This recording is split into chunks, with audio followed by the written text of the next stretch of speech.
that. That's fine. That's fine. Positive conversation is always welcome. Well, it's 6:30, so I think I'm gonna call this meeting of the Laconia Planning Board to order. We start off with the roll call. Ms. Graham? Here. Brett Gallagher, Here. Bruce Cheney, Here. Rich McNeil, Here. Stacy Susie, Here. Mike Delavecchio. Here. Louis Joseph, Here. Scott McWilliam, Here. Peter Burnett. You always save the best for last. Present and accounted for, ma'am. Staff in attendance tonight, of course, Kalina Graham is our recording secretary. We have Robert Moore and Dean Trefethen, city planner. Have the members had an opportunity to review the minutes from the July 12th meeting? Seems like we were just here a few weeks ago. Any suggestions as to revisions? I actually abstained for voting on Langley Cove. Okay. When? The Langley Cove vote, he abstained. The minutes could be amended. Are there any other suggestions for amendments or additions? All right, sensing none with this change, we will declare the minutes accepted. We have, first item of business tonight for the public is an extension request. This is Woodvale Drive. It's a request to extend the approval to construct a garage within a wetland buffer. And could we have the applicant come up, please? He does not appear to be here. Okay. Richard, I can't make it out. Oh, Richard Humsey, okay.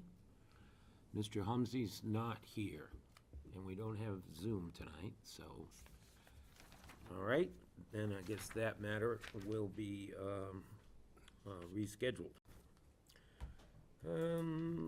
We have a continued public hearing, I believe.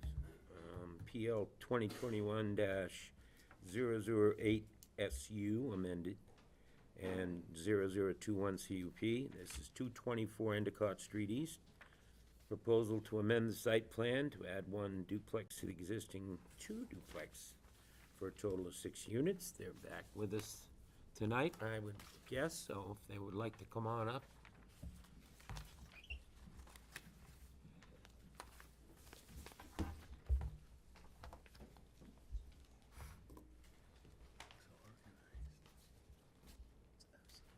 Forget how to do this. How I go all this back?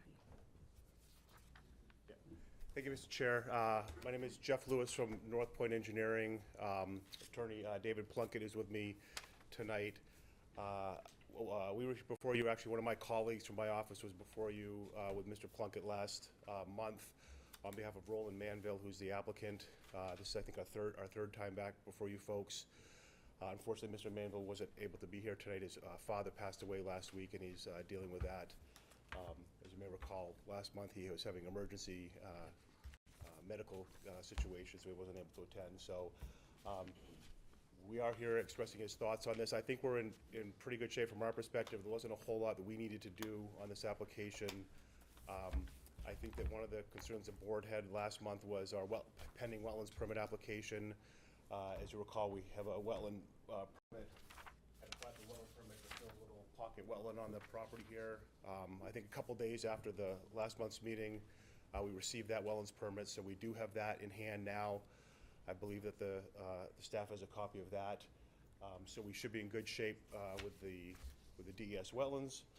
I know that there's been ongoing concern on this property relative to drainage. My understanding is there was quite a discussion last month's meeting. Prior to that, I had the opportunity, along with one of my colleagues, to meet with a couple of neighbors downstream. We had a productive meeting. It sounds like the board has made a decision to send the plans out for consultative review. I believe that that's happened, but I'm not sure where that is in the works. We're certainly agreeable to have that reviewed and looking to get those comments back. We think that the plan has been designed to comply with the regulations, that we've done everything we can to make sure that there's not going to be, you know, any drainage problems experienced by the neighbors. We feel that most of the water that they're experiencing down there is due to runoff from the roadway, and is a DOT issue. But certainly, if the consultant comes back with any you know, concerns or items that they think we can you know, add to the plan, we're happy to do that. We prefer to just do that as a condition of approval rather than coming back to another meeting. Mr. Manville would very much like to have the board act on this tonight, if you feel comfortable. I think that was probably the only outstanding issue. We did also want to mention, and if there's questions on it, I can turn it over to Attorney Plunkett.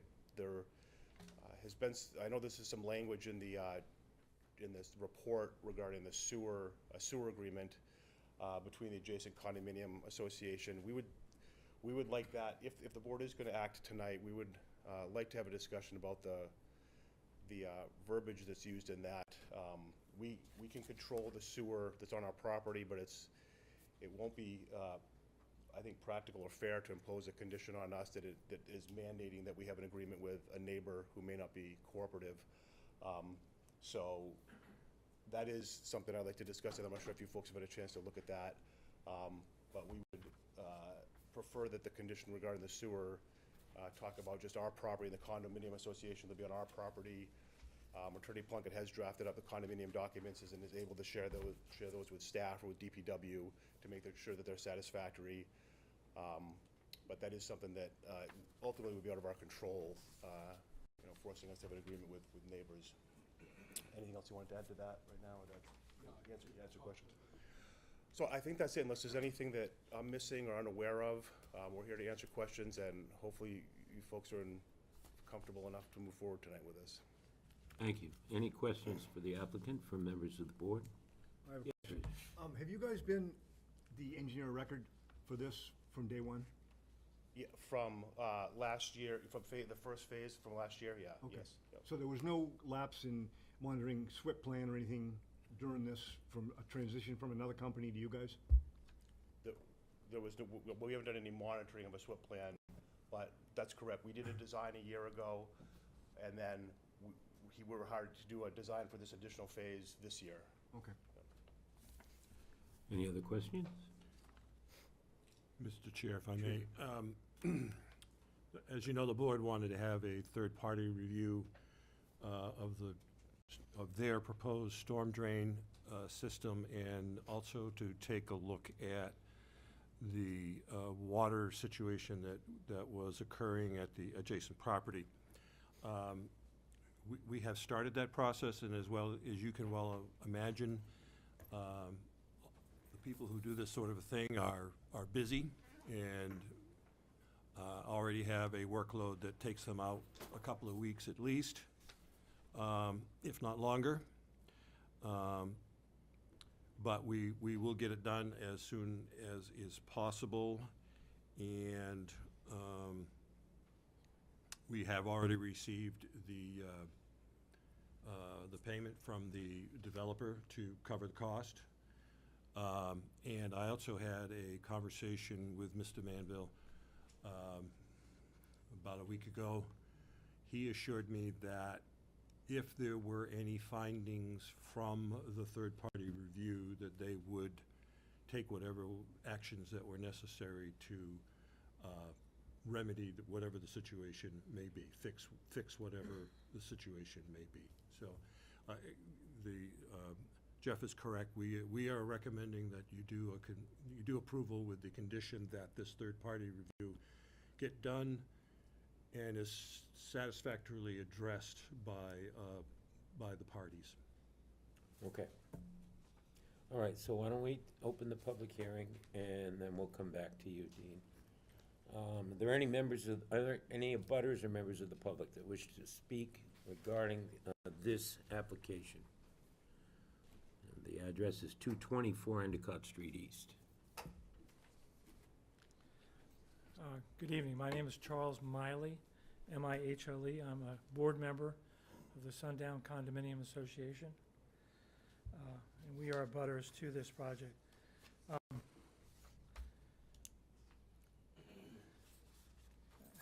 I guess first I'd like to take exception to the terminology used by Mr. Lewis, that we could be and might be not cooperative with any type of sewer agreement. We've never demonstrated that attitude. As a matter of fact, we're one of the ones that have pursued this initially, thinking it would be in the interest of both parties to have such an agreement in place.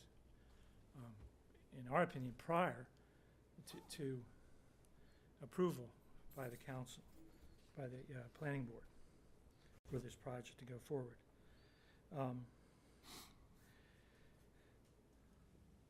We're here on July 12th, and we heard all of the different conditions that were laid forth by the planning board to the developer, and one of it was a drainage mitigation plan needs to have an enlarged retention pond. Mr.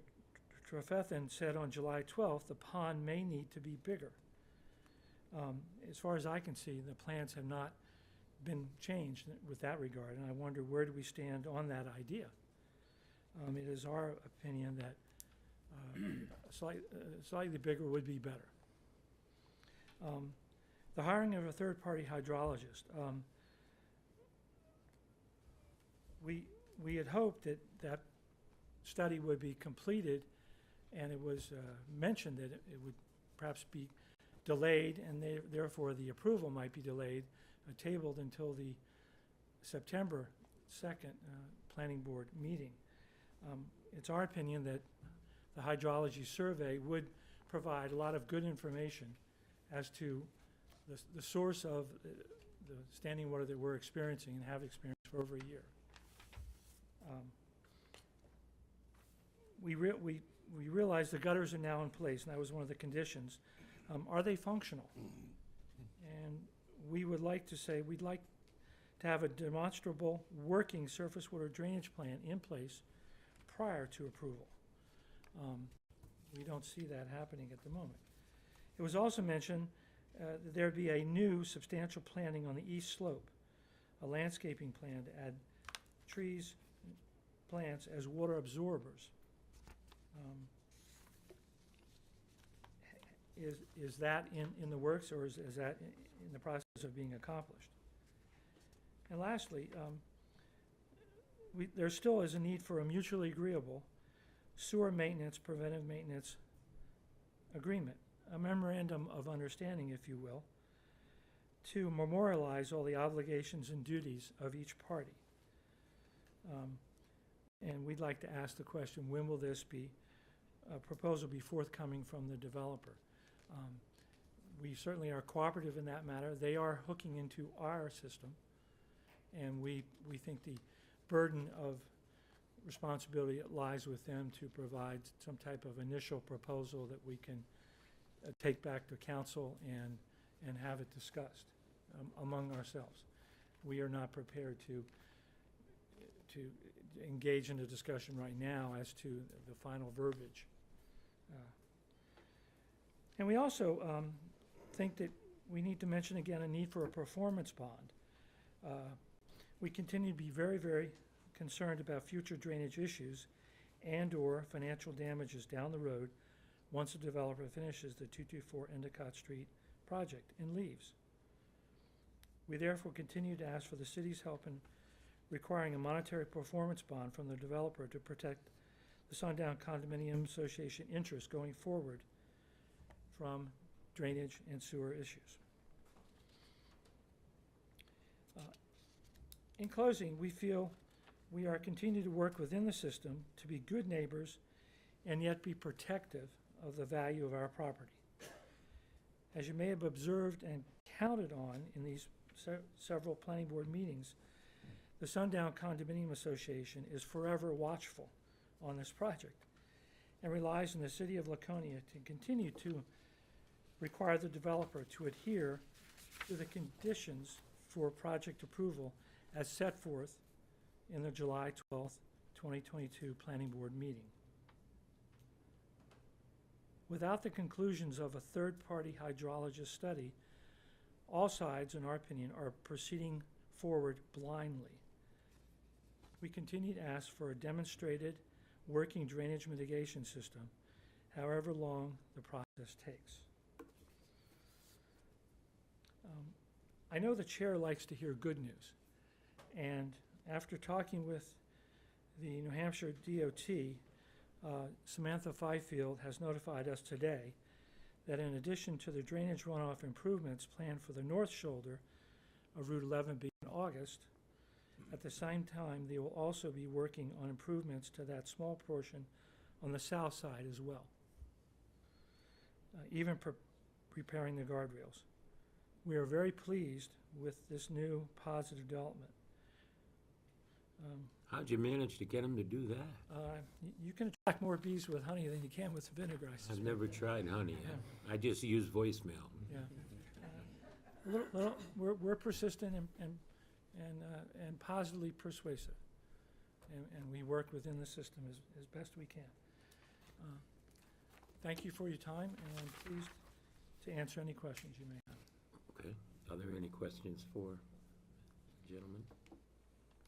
Okay. Thank you, and I think the staff report will address some of your concerns when we're done with the public hearing. Okay? Are there any other abutters or members of the public that wish to be heard on this application? Anybody? All right, sensing none? Excuse me, Mr. Chairman, just for the record, David Plunkett, representing Roland Mainville as the primary member of the applicant. Just to address the issue relative to the sewer line, I make it clear that there was no intent to have any type of disparaging inference relative to what we discussed at the last meeting, which was we understand taking care of the line as is already set forth under the Laconia ordinance in terms of being responsible. And each side, each condominium association, I think, is the appropriate body to address the responsibilities of the owners of that, area relative to the maintenance.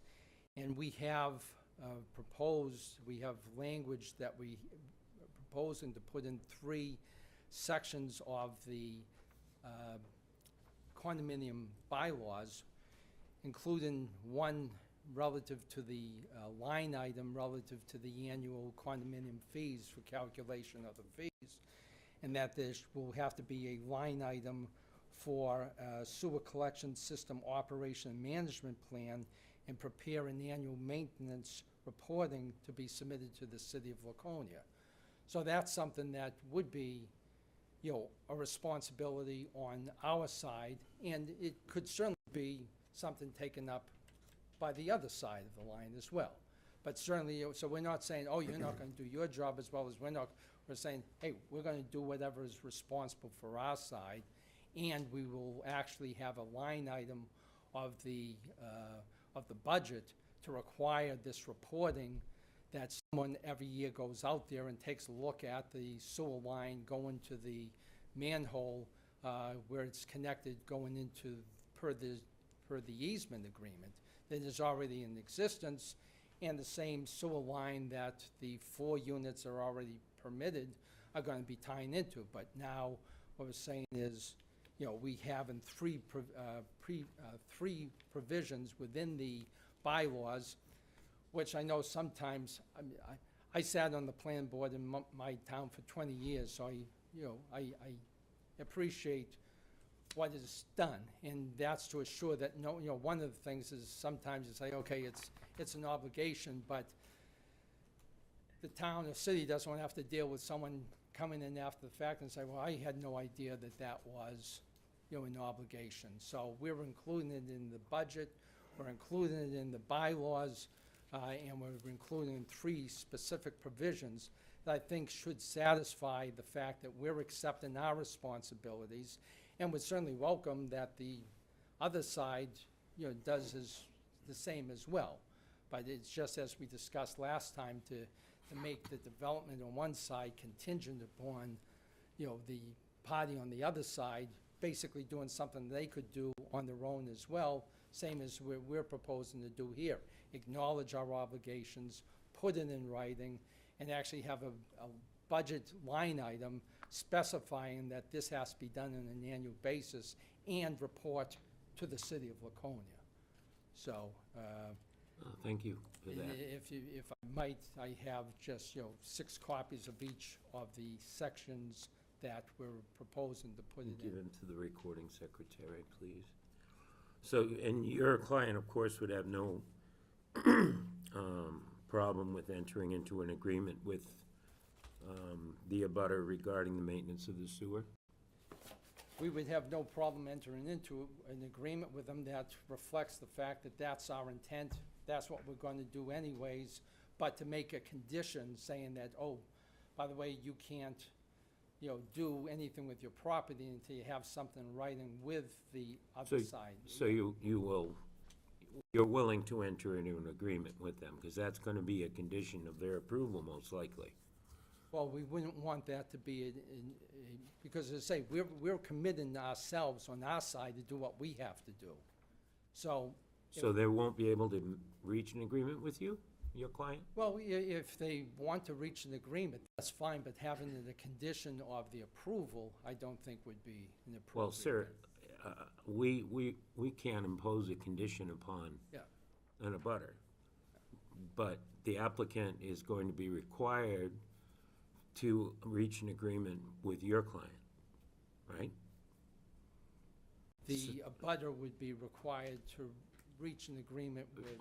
Right, the other way around. My client, but. And I just want you, I would like to know, on the record, you're willing to enter into those discussions? I certainly would be willing to enter into the discussions with the other side, because we're expressing our intent to put that right into our bylaws relative to what we're going to undertake. The question in terms of, though, is it a situation, say, until such time as we're able to come to terms of an agreement, we can't move forward, that would seem to be, not an appropriate condition to impose on the developer. Okay, I understand. I just wanted to make sure there would be some good faith negotiation if it's gonna be a condition. There's no, and I say, and obviously, it's something we're saying, this is what we're gonna do. We're gonna have, an annual review, and we're gonna report to the city, Right. and we're gonna maintain and take care of the line. So that's what we're agreeing that we're gonna do, which I think would be welcomed by the other side, and it would be welcomed by our side as well if they were to do the same thing. Okay, well, maybe they will. You can't require them to do it, but we'd certainly be willing to talk about it. We're committed to do everything we have to do, including going above by having that annual reporting to the city of Laconia, saying that we have actually undertaken an inspection of the lines and report the condition and do whatever is necessary in order to maintain them properly. Great, thank you. Any other members of the public that wish to be heard? Yes, sir. Mark Ranoff, 41 Nestledown Drive. I'm the president of Sundown Condominiums. I think that the vernacular about the sewer agreement, last meeting it was listed as a co-op agreement, I think, from the board, saying something of that effect. I believe inspection is one thing, maintenance is another, and this is likely to be a significant expense at some point, which we would expect would be shared, prorated, et cetera, whatever makes the most sense, but something in writing that would address this properly as the city requires, because now there's new requirements for private sewer line inspection and maintenance, not just inspection. But we would hope to work on that, and that agreement would be memorialized in deeded documents that would be passed on to the TBD owners, who they know nothing about any of this, because there's no owners yet. Right.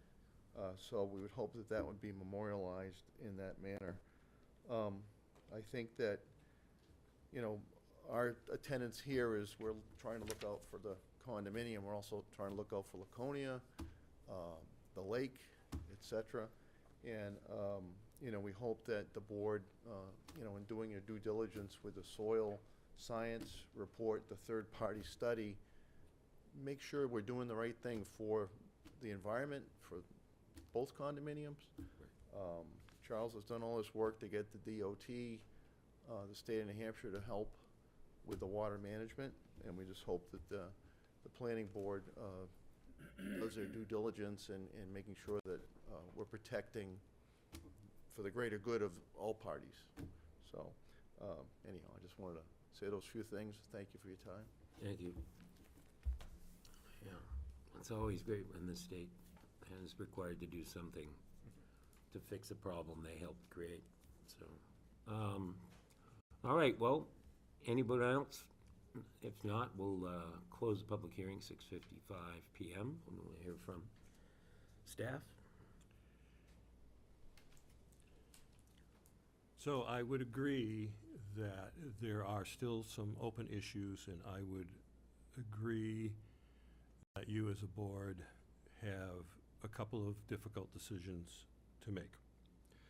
I want to address a couple of concerns that came up during public hearing.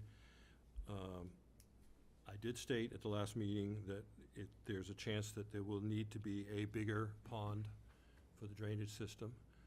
I would expect that the third-party review would be the mechanism to confirm that, or for them to confirm that the present design is adequate.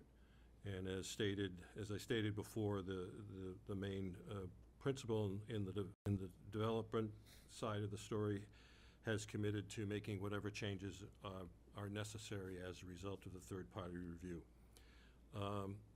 I also think that the third-party review will be part of that landscaping issue in terms of what kind of plantings and what kind of level of plantings should be done on the adjacent slope to try to absorb as much of the groundwater as possible. We do currently have a site security for this project. We are holding that money. I don't know what it is off the top of my head, but it is probably, I don't want to guess, but it's a substantial sum of money. We do not release site security money until we are assured that any and all issues have been resolved and have been so for, you know, a period of time that makes sense to us. So that, you know, we don't, if the developer comes in and says, we're done, give us our money back, we don't do that. We wait usually several months to make sure that things are gonna settle and things are gonna work the way that they think they're going to work, et cetera. You know, usually it's, and landscaping, we have a separate pot of money for landscaping. We keep that for 2 full growing seasons. Now, they have not really done any landscaping yet out there, except for some street trees and a little bit of grass.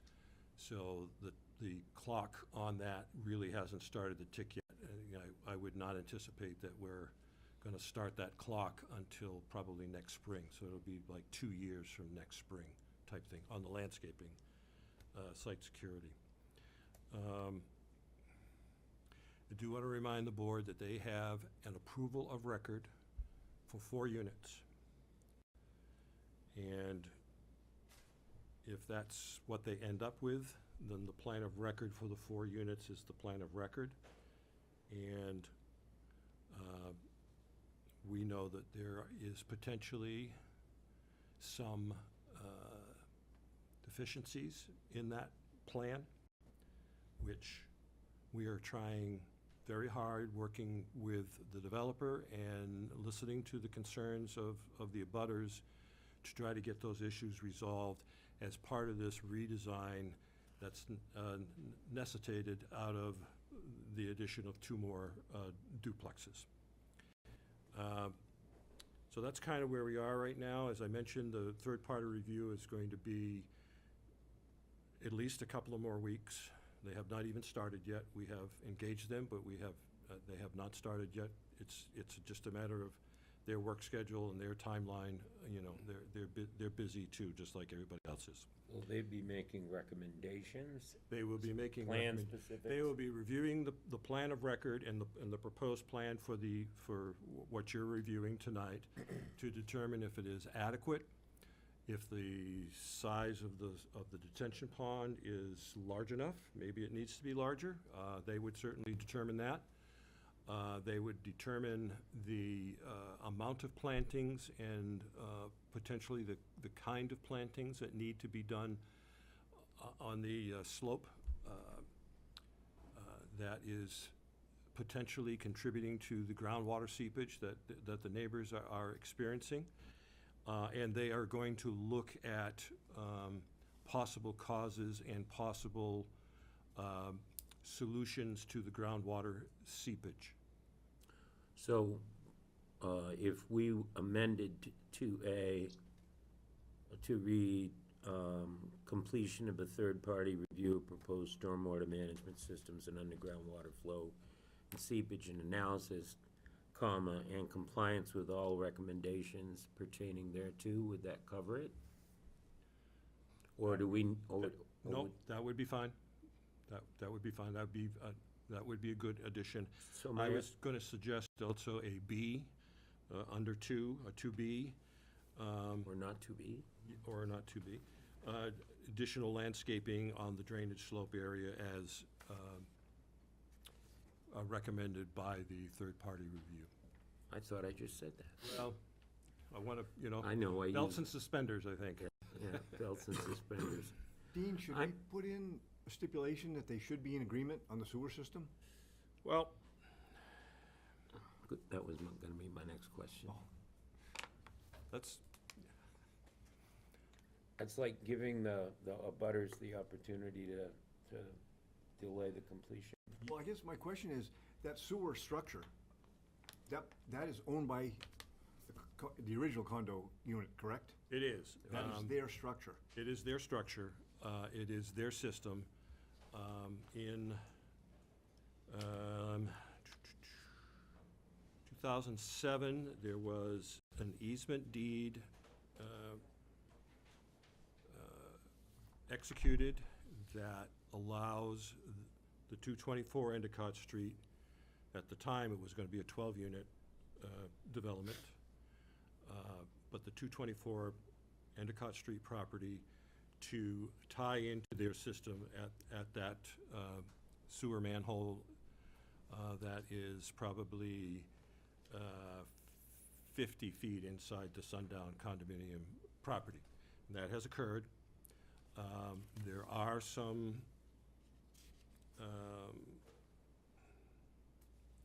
requirements that kind of go both ways that is associated with this easement that potentially someone could use on either side, 224 Endicott or the Sundown condominiums, to force the other party to share or do something, or, you know, whatever the situation may be. So there's that piece of the puzzle, and again, that would be a civil matter. That's, you know, the easements between the two properties. So that's one piece of the puzzle. The other piece of the puzzle is the recent activity by DPW concerning private sewer systems, in that requiring there to be Maintenance agreements? maintenance agreements, and inspection periodically. I think it's every 2 years for the inspections under the ordinance. And, I mean, this is also part of a DES/EPA type situation that's going on everywhere in the state. I think between those two aspects, that the wording that we have right now under 3A is probably about as strong as we can get.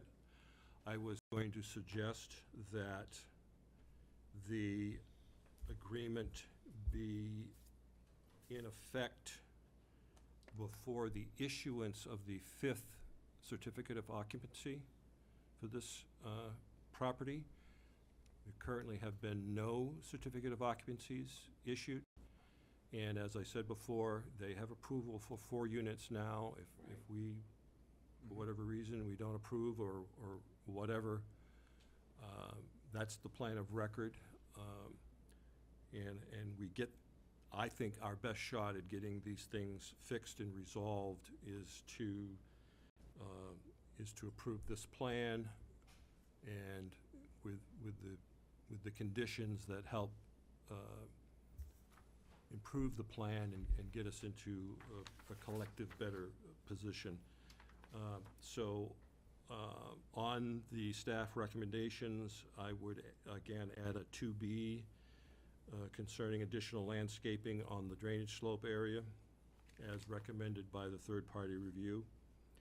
And then at the end of 3A, the first sentence, to continue that sentence before the issuance of the 5th certificate of occupancy. And that's all that I have for changes in the staff review. We have the third-party review in there, and as I said, we have the money for that already. The rest of it is pretty well boilerplate. So regarding the agreement between the developer and the abutter,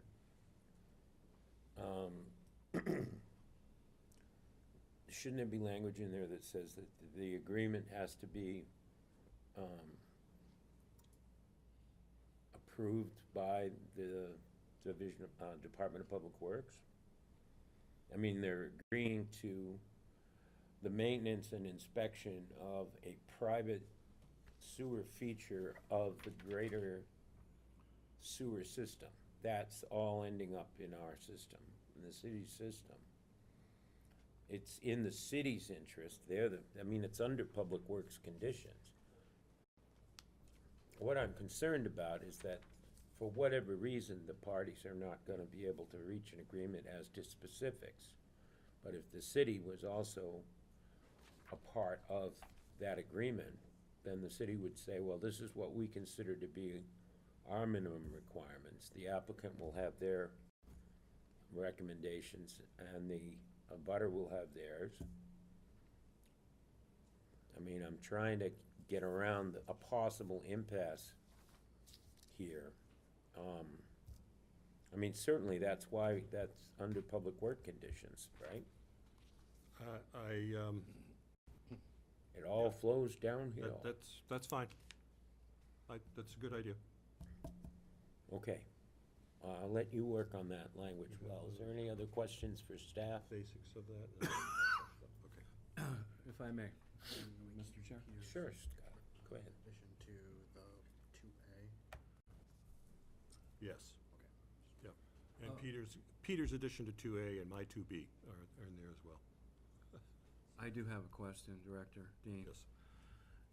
At our July 12th meeting, there were a lot of we saw pictures of ponded water and so on from the abutters specifically, and I think there were questions about the source of that ponding water. Questions such as, was the stormwater management system properly designed? Was it working properly? Was it not completely constructed and therefore not working to spec? Or was it groundwater seepage? I think, these are questions that are still out there, in my mind. And until the third party has the opportunity to go out and assess that situation, those questions are still on the table. And, I want to make sure that we're addressing the concerns that the abutters have brought forward. I mean, there was obvious ponding, and I don't, at this point, I don't know what the source of the water is. In my discussions with the people that we've engaged to do the third-party review, I asked a question about the seepage because I wanted to make sure that they were qualified to do that, and that it was part of the scope of the work that they were going to do as part of this review, and the answer is yes. And we talked about whether planting would be one way to address that, and the answer was yes. But they would look at the total situation. I do want to remind the board that we are collectively, staff and board and a number of ordinances and state laws and everything, are responsible for surface stormwater, and seepage from groundwater is not really regulated by the city. And I will also tell you that I was out to the site last week, early part of last week, both 224 Endicott and also behind the row of buildings that abut them from sundown, and there was not a drop of water in sight. And the ponding that we saw pictures of on the sundown property has dried up. The only water that I saw on that property during that visit was right around some of the plants that had been watered apparently by the residents. There was, Right. a definite wet spot around the plants, and a little bit of that water goes down into the grass. Now, fully recognize that we have had precious little rain the past few weeks. I fully understand that.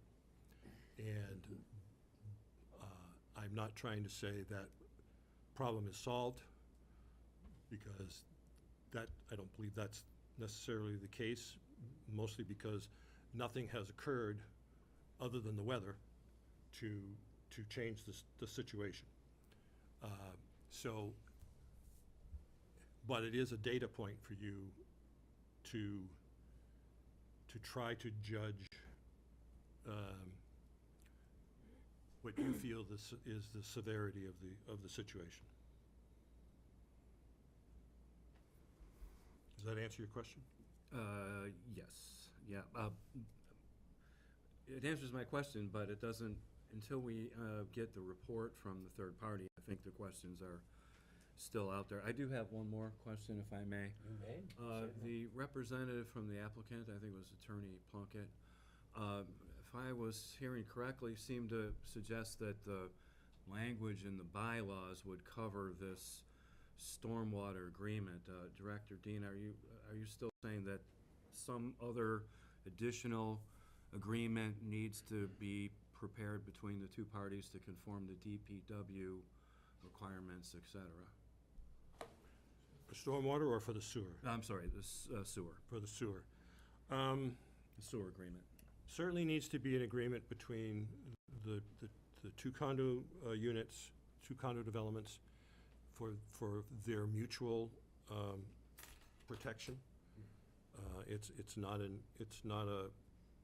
either-or situation. There could be issues caused by either party in the future that could be detrimental to the other party. So they certainly need an agreement. We certainly think that Above and beyond the language that's in there. I mean, I having not seen it, I can't really say on the fly what, if that would address the concern, so.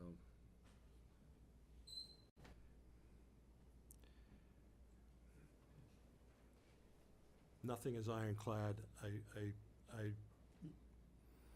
I just envision a lot of finger pointing without some kind of an agreement that is in place. Exactly, and that's why I say the agreement is for both parties. Yeah. Yeah. I have a question. Yes, Mr. Jones. Is DPW driving that? Do we actually need to, have some mandate about this? Or DPW is driving that, and this is a relatively new initiative for them. And it's not just these two parties, it is condo developments throughout the city and some condo developments have already been doing their inspections and maintenance, and some have not. And for those that have not, this is an eye-opener for them. But it is DPW's sewer system eventually that everything gets to, so they are in the driver's seat on these items. So the chairman's suggestion that we have some form of a Three-way agreement. the three-way agreement is probably a good one. So, that being said, shouldn't we wait until we have the hydrologist's report? I mean, how are these people going to reach an agreement about conditions that are at this time unknown? Now, I know that's stormwater, but what I'm saying is, they're all related issues, and that some concerns that the abutters have raised, I share.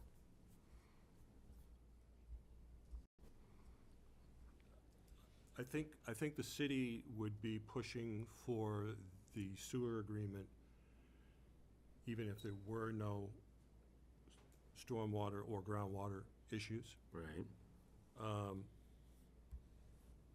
But I don't think that, I don't think that the two are related, other than they are affecting the same two properties. You know, obviously they're there. And as I said, just because there was no standing water and no mud when I went out and visited a week ago, doesn't mean that the problem is solved. I'm not trying to say that at all. Right. Right. Can I ask some questions, Yes, please? certainly. Okay. First, I want to point out, too, I believe all the pictures that we saw of ponding were always from in springtime.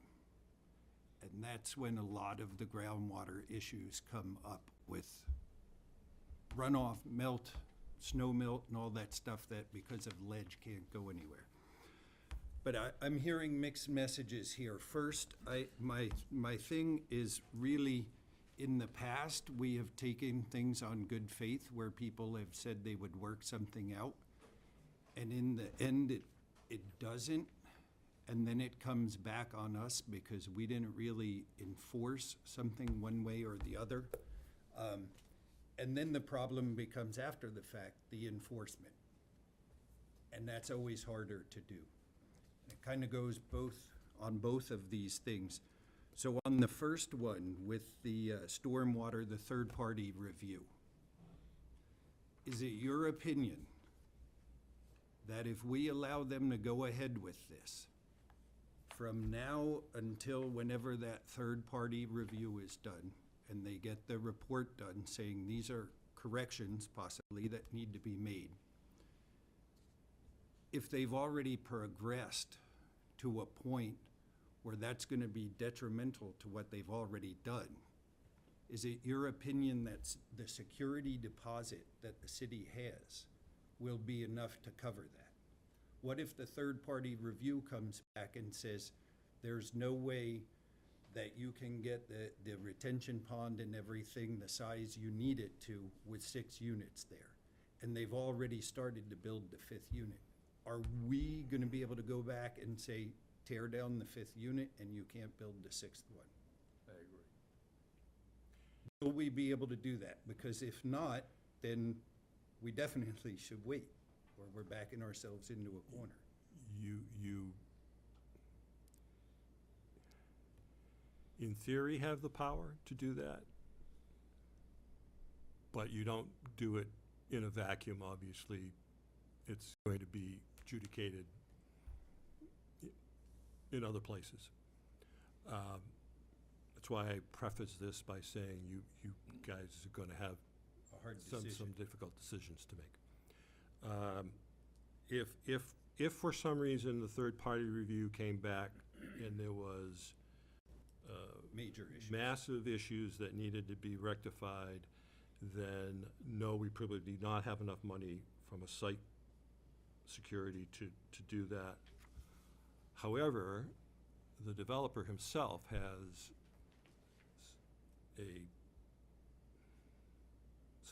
an incredible amount of money already sunk into this project that they need to recoup, and it may very well be the situation where they have to spend Where they're at a full. their profit either they're margin in gonna order to lose- recoup anything.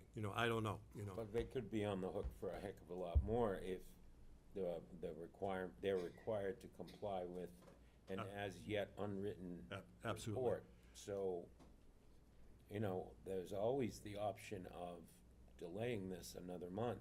There is. What is the likelihood that we will have the answers to all these questions by next month? That's the same question I asked when we pushed it off to this month.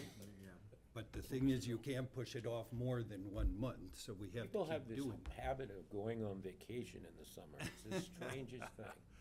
If I can also, let me ask the second one, because this kind of feeds right into it. The second one is with the stormwater thing. If we say, okay, that's a condition, you guys need to reach this, it's not really up to us. And you, as the planning department, aren't in charge of reviewing this agreement. It's DPW now that is setting the guidelines for what it needs to do.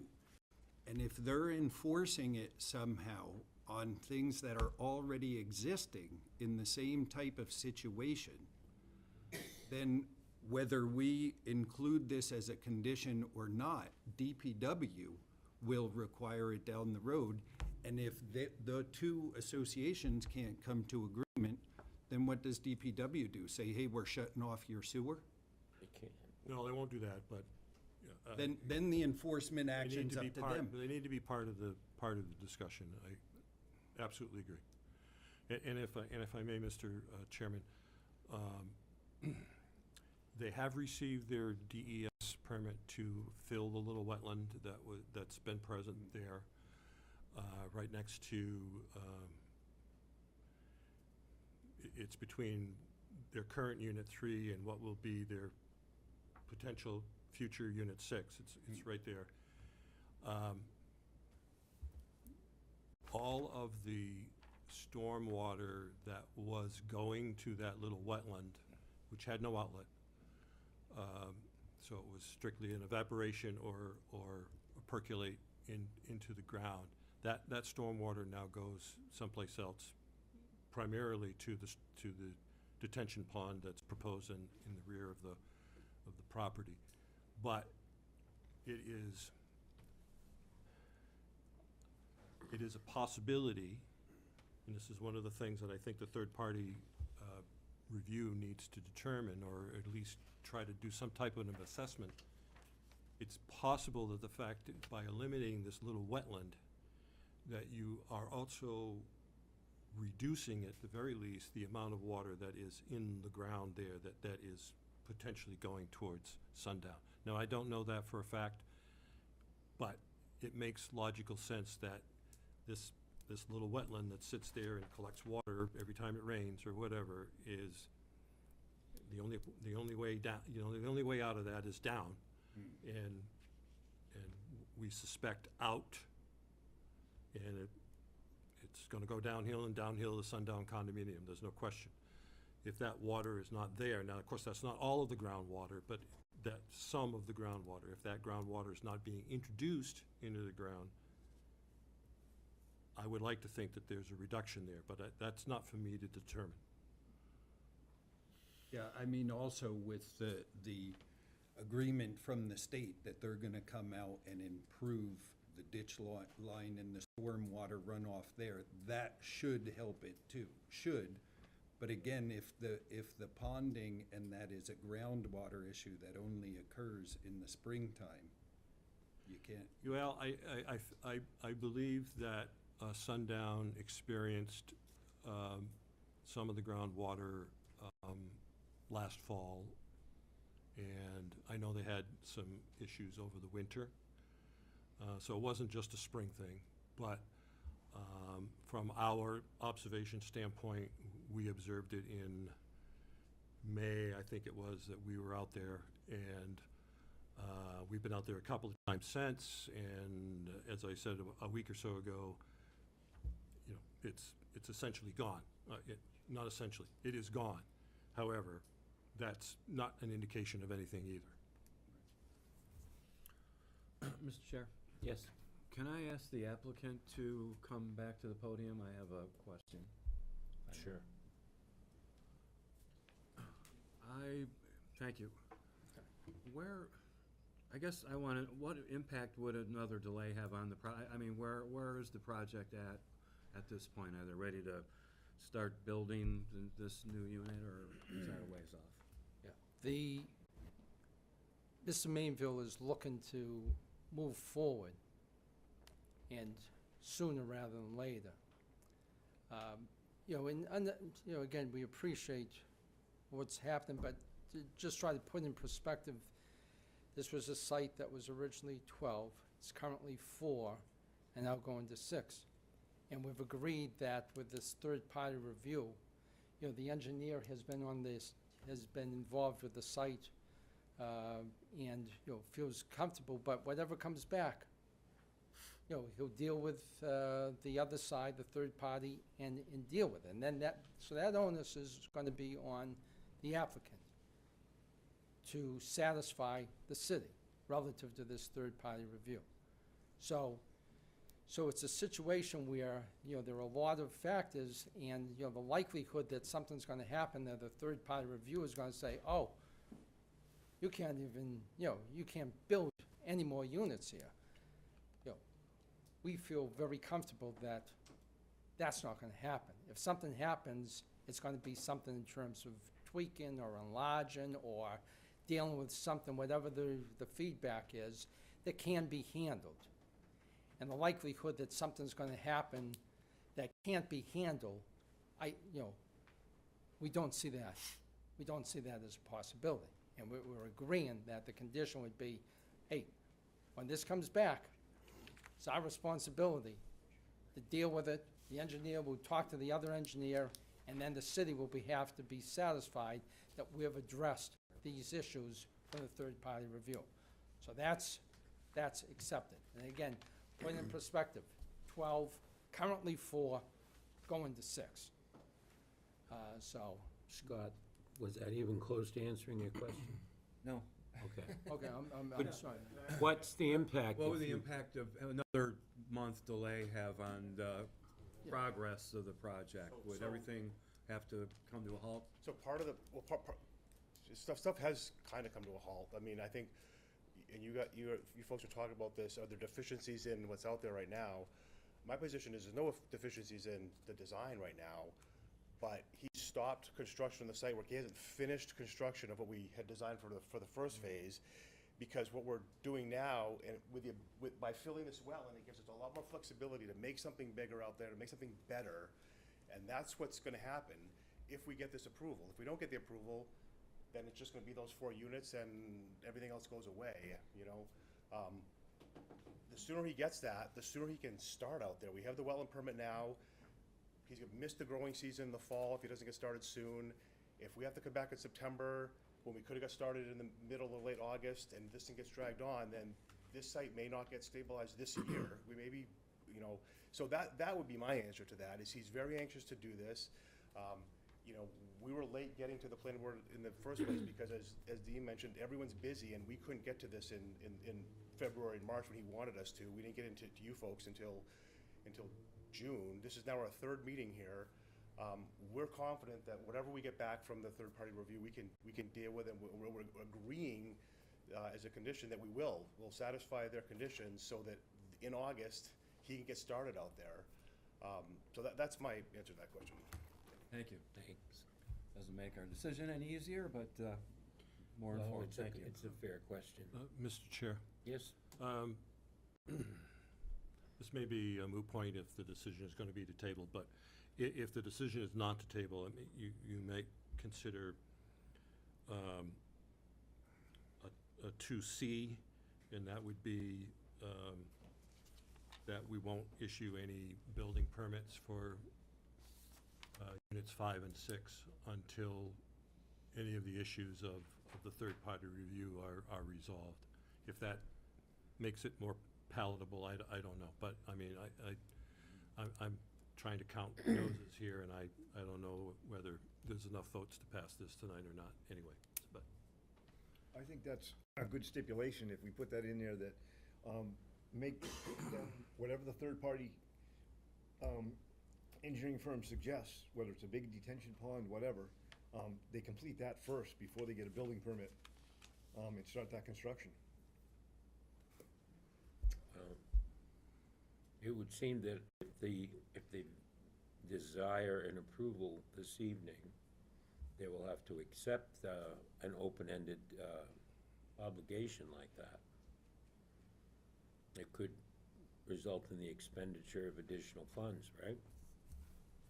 Beyond what they've already planned, might be redesigned. So if the applicant's willing to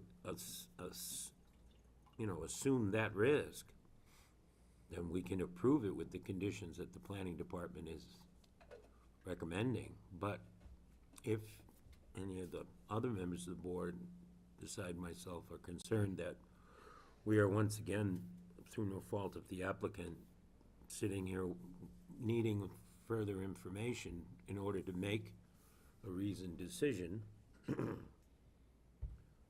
then maybe we need to give it another 30 days. If we give it another 30 days and they come back and say, the third party says, this is what you need to do, what are we gonna do?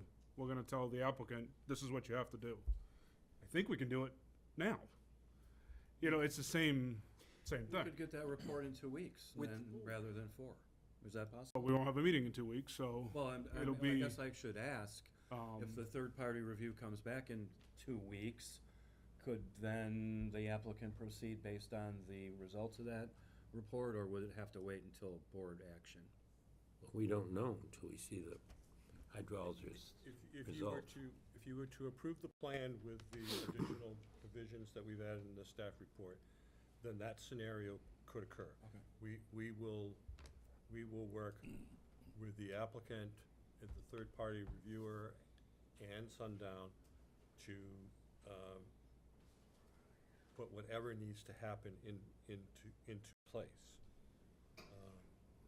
At the applicant's expense. Oh, absolutely. Yes, yes, So if the third-party review comes back and says something on this plan that we're approving, it needs a squiggly line somewhere in there, a retention pond needs to be bigger. They have to come back in front of us to get a site plan amendment approval.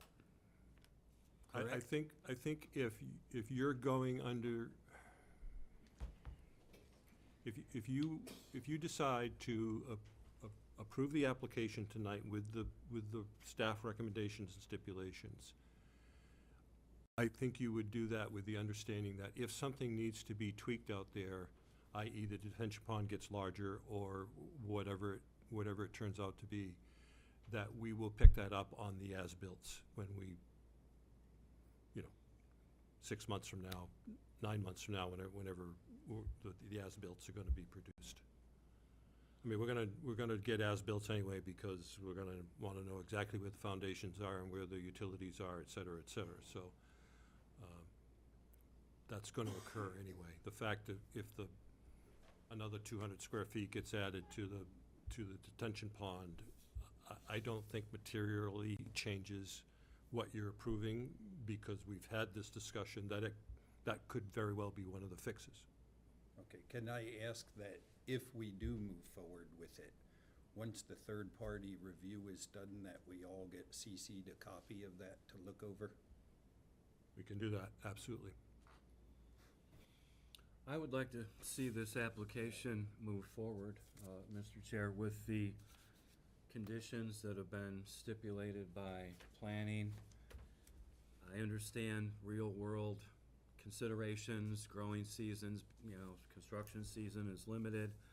Hate to stand in the way of progress. On the other hand, we have our due diligence. I think with the recommendations that have been suggested, I think we've covered as much of that as we can without having a third-party review in front of us tonight. Want to So- put that in the form of a motion? I would be happy to do so if we're at that stage. Are there any other questions? We had a question here about no permits for 5 and 6 until these issues were addressed. Is that part of this, or? Yes. I hope you're not gonna ask me to reiterate all of those conditions. I do have. Yeah, I think we should insist I know we had it, 2, B, and C, and maybe a D, I'm not sure. Can I just, quick question before we vote. Are units 5 and 6 going to have a basement? Yes. So is it possible when one is encroaching into a wetland buffer, can it be a flat? Can a planning department stipulate that in that case, there can be no basements? I'm just concerned about 5 and 6 getting flooded every spring. Well, currently, the property has no wetland buffers because we have changed the ordinance since their original But what about the approval. larger one? That is just under the size. It does not have a buffer around it any longer.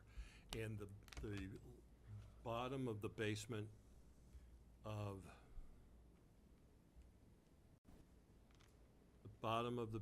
of the 2 new units will be above what is the current level of the little wetland that's going to be filled.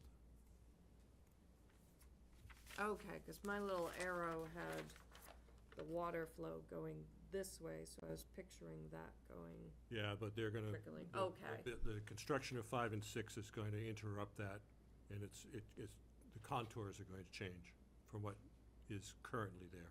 And would a third party be able to tell that's gonna get flooded every year? Do they have that type of knowledge, or?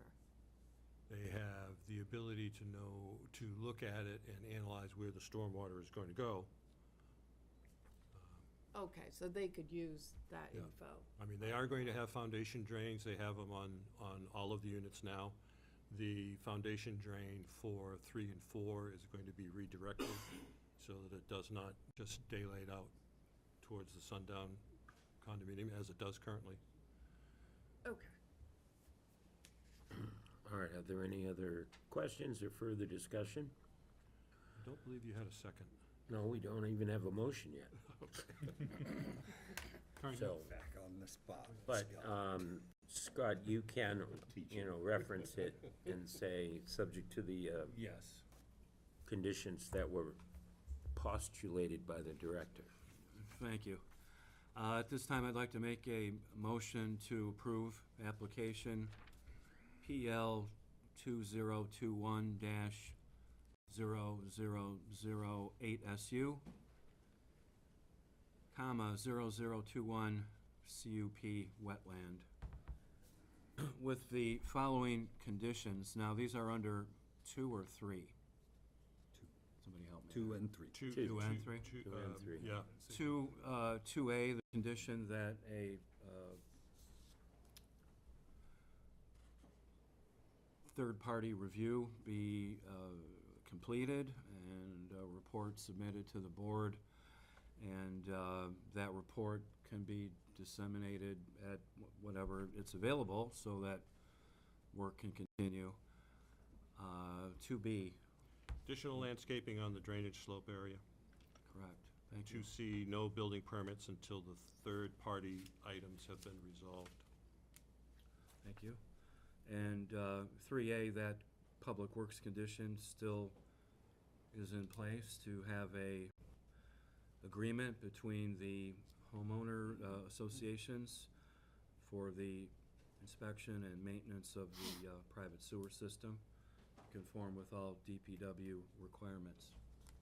And also that the agreement's in place before the issuance of the 5th CO.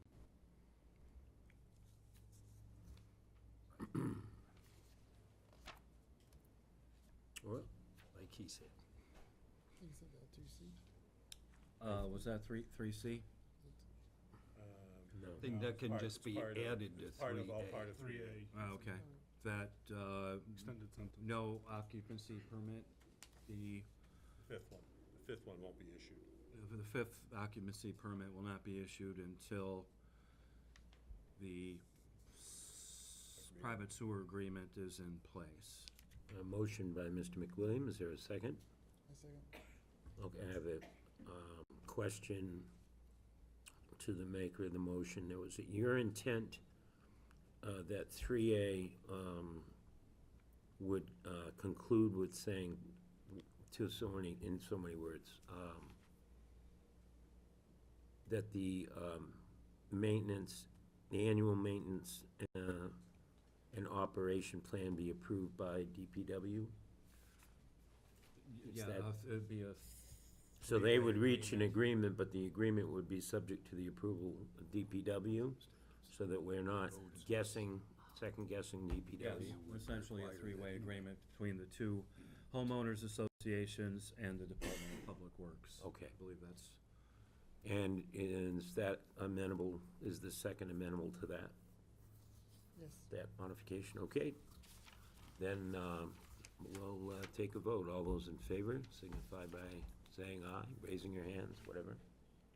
Opposed? I would say that the applicant carries, and it's been approved, subject to the conditions that we discussed. Thank you all for your participation. Best of luck.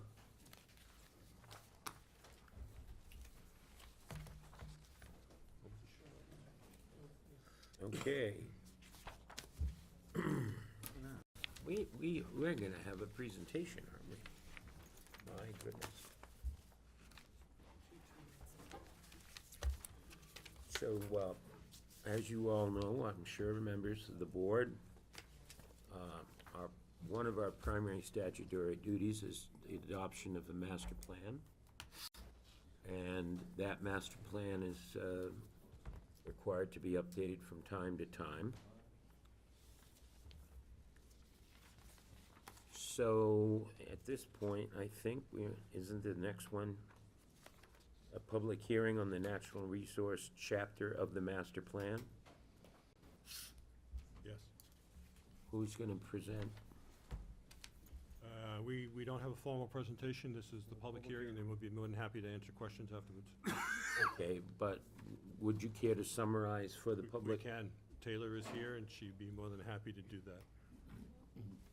We've seen Taylor's presentation already, so, Yes, just to summarize, I guess, is we're looking, for any feedback and questions, comments, concerns about what was produced in the draft plan, and presented at last month's meeting.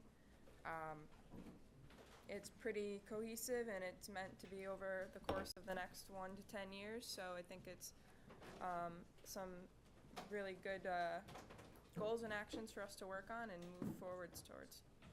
I think it was a very fine job that you did on it, so what's the pleasure of the board? Shall we recommend this amendment to the master plan? Approve it? Approve this amendment to the master. We have to open a public hearing. Oh, the public hearing. 7:48, 3 p.m. Are there any members of the public that are here on the natural resources update to the master plan? Any members of the public? Anybody at all? All right, sensing none. 7:43 and a half, we'll close the public hearing.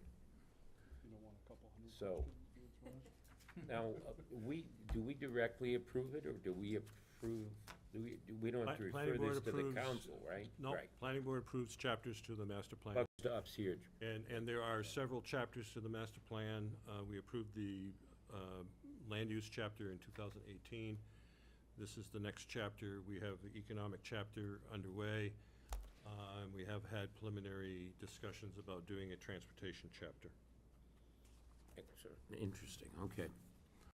What is the pleasure of the board? Shall we approve this amendment to our master plan? I would like to make a motion that the natural resource chapter of 2022 be approved. I second. We have a motion and a second. Any discussion on that motion? All right, sensing none, all those in favor signify by raising their hands. Opposed?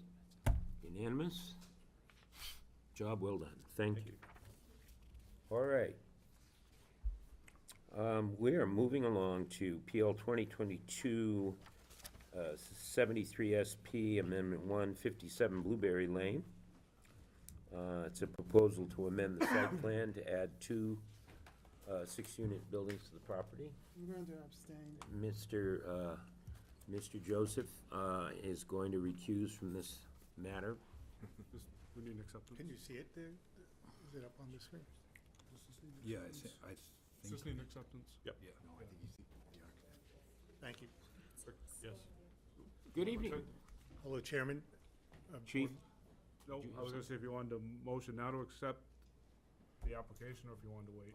Oh, yes, indeed. Want it now? We do need a motion to accept. Is it in order? Yes. Ready to go? Yes. Motion is made, seconded. All those in favor? All right. The application has been accepted. You may proceed. Thank Thank you. you very much. Mr. Chairman and the board members, my name is Tom Cochran, Executive Director of Laconia Housing. I, along with Craig Bailey from Bailey Engineering, will be providing you an overview of our current project, including the architectural design review from the firm Shashik Turpin, of which I will provide a summary. The proposed new development is located at Laconia Housing's 57 Blueberry Lane property. I first off want to thank the City of Laconia and the planning team led by Dean and staff to help us get through the guidelines and provide us the assurances that we're moving the right step forward. Affordable housing. There's a very limited amount of affordable housing stock projected to continue in the Lakes region area. Laconia Housing manages the Housing Choice Voucher Program for the city as well as the HUD for the residents, which is used as a basis for subsidy for low-income residents, including workforce. We have seen a drop of vouchers being utilized within the city, approximately 11%. There's around 45 to 50 vouchers a month that is just not being utilized that were typically being utilized prior. While the demand is still high, recognized by our 800 applicants on our wait list. Well, dozens of people have been displaced Yes, to other towns. well, they certainly are available here and moved around, correct. Right. Laconia Housing has been working to address the need for additional low-income housing in the Laconia area by rehabbing, renovating, and also developing new housing units. The new development we're speaking about here is the Pearly Pond development, a 12-unit space that will be comprised of two 6-unit, single-story staggered townhouse-style units. Each housing unit will be a 1-bedroom apartment, approximately 600 square feet in size.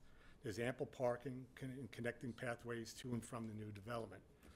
Rear perimeter fencing for additional security for the property is going to be included.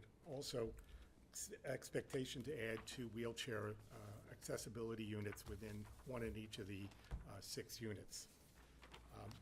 Particulars on the property make up the given existing property in place. The existing property, 57 Blueberry Lane, is a 35-unit development. It's got 25 2-bedrooms, 10 3-bedrooms, and open space parking, and is also low-income housing.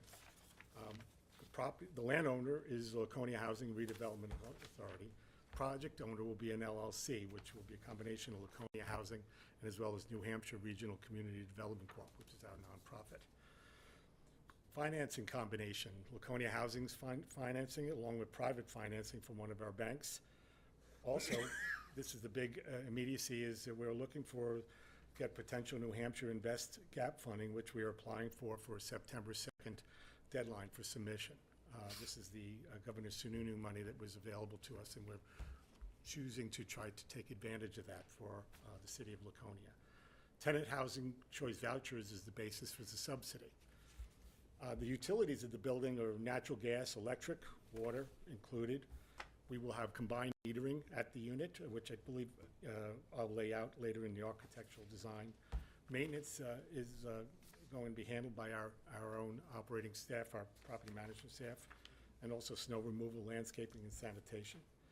We're really excited working with the city on this to address our mission. This is what we do for a living, to make sure that there is enough ample housing for low-income residents as well as workforce who can be able to apply for the subsidy that's available. And I do appreciate it's getting us to this point to address the changing times that we're all affecting right now. I'd like to pass this on to Craig Bailey for the site review, and then we'll go back to some architectural summary. Here, is there any questions before I do that? Can I ask, I just have one question, because you're reading off of that list there. Is the rest of Pearly Pond, is the rest of that a pilot for taxes? I believe so, yes, Okay, correct. all right. Yep. So this is, We'll be looking for well, I the see same. the proposed, so I didn't know if the rest of it was Yes, currently. Okay. that's correct. Thank you. All right. Thank you. This, and yours is right. Yeah, there. All right. Good evening, Mr. Chairman, members of the board, staff. My name is Craig Bailey, the engineer of record, also the surveyor of record. This is, I'm trying to get this thing full-sized here. This is a multifamily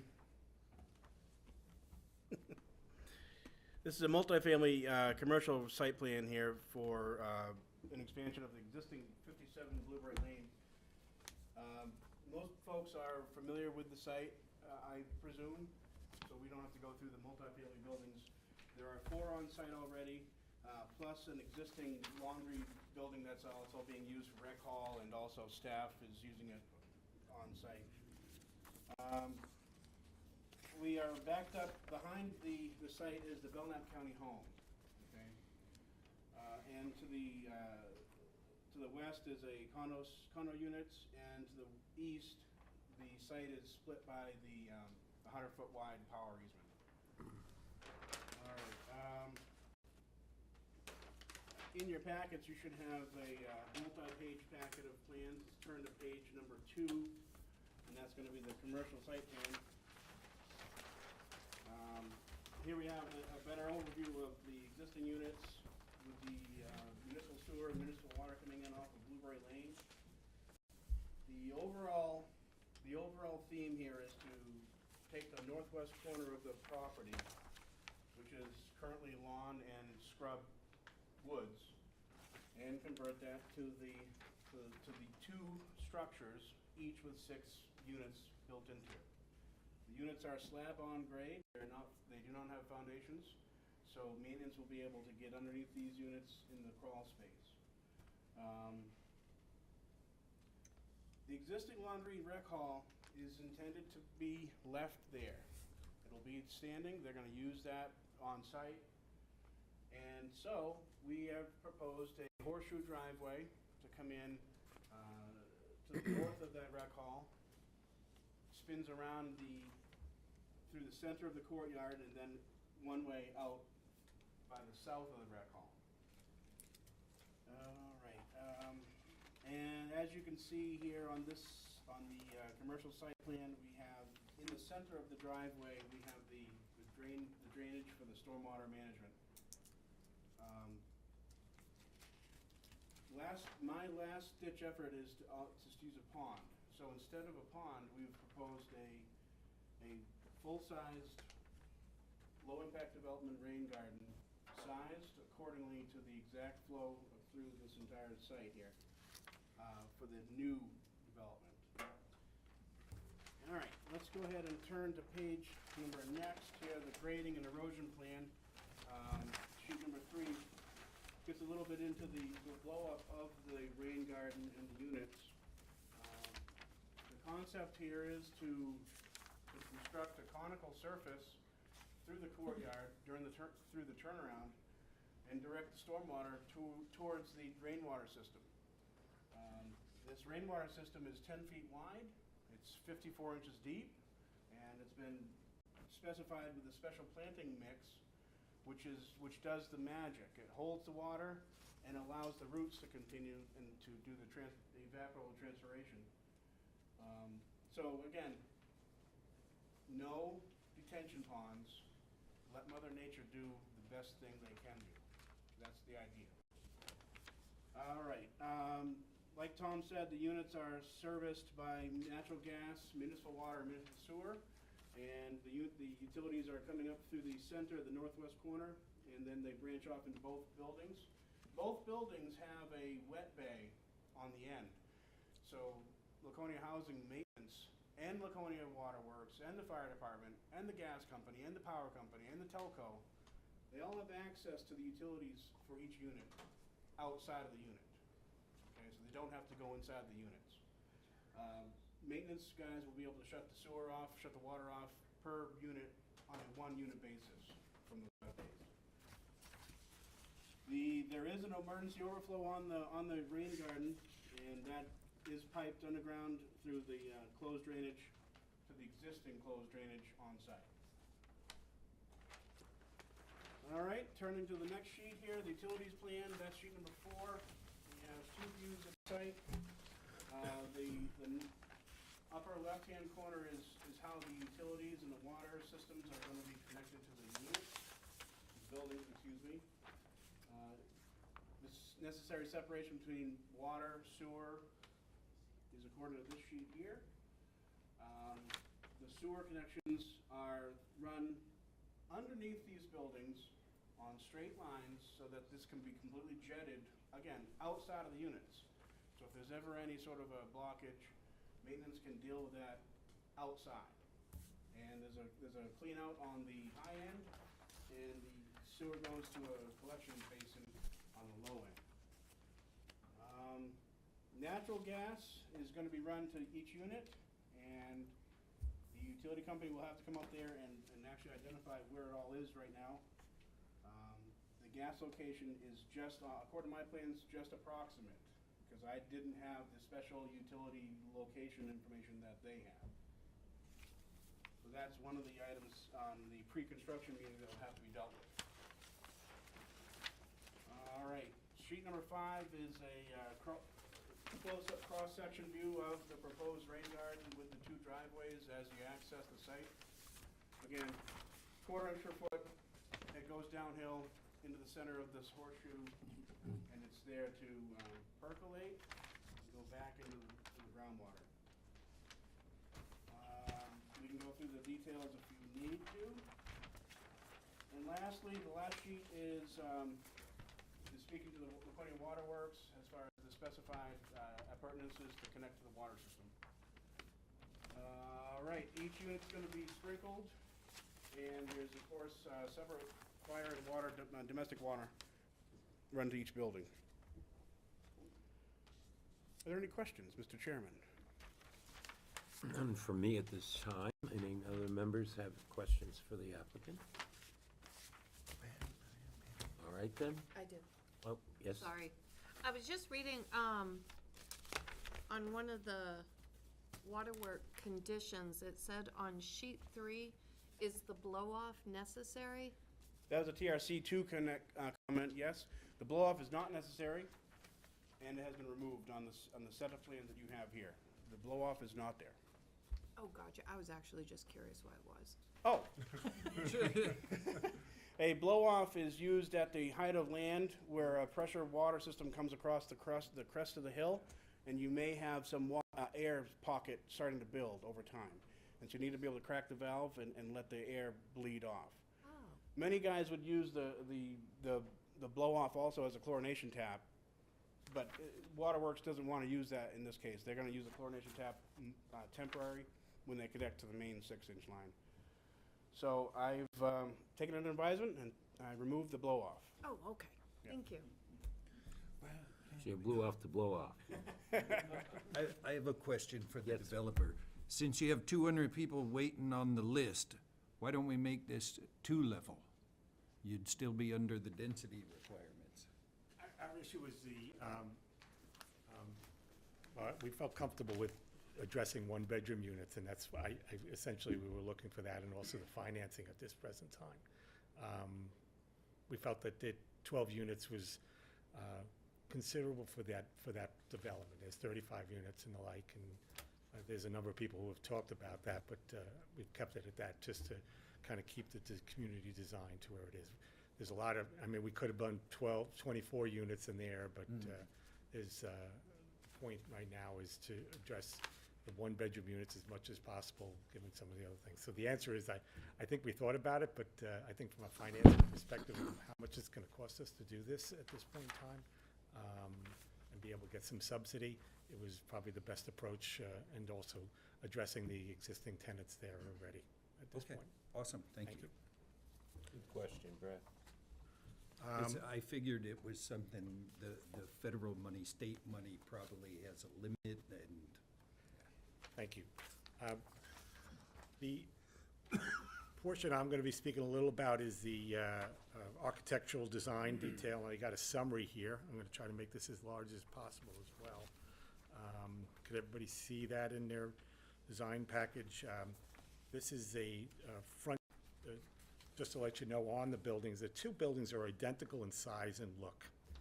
There is a staggered approach to it to give a little privacy for all individuals and not to make it a complete like row house look to it. So we've kind of staggered it a little to give everybody some space, as well as a sitting area, and also the thing that Craig talked about, there's a utility closet at the end of each building, and also the utilities will be spaced with the proper separation between each utility. The required separation will be determined based upon code. The contractor will assist with that space to meet the requirements. In the front of the facade here, there will be a downlight for the unit front entries. Each unit will be labeled with a number, and also the lights are going to be LED.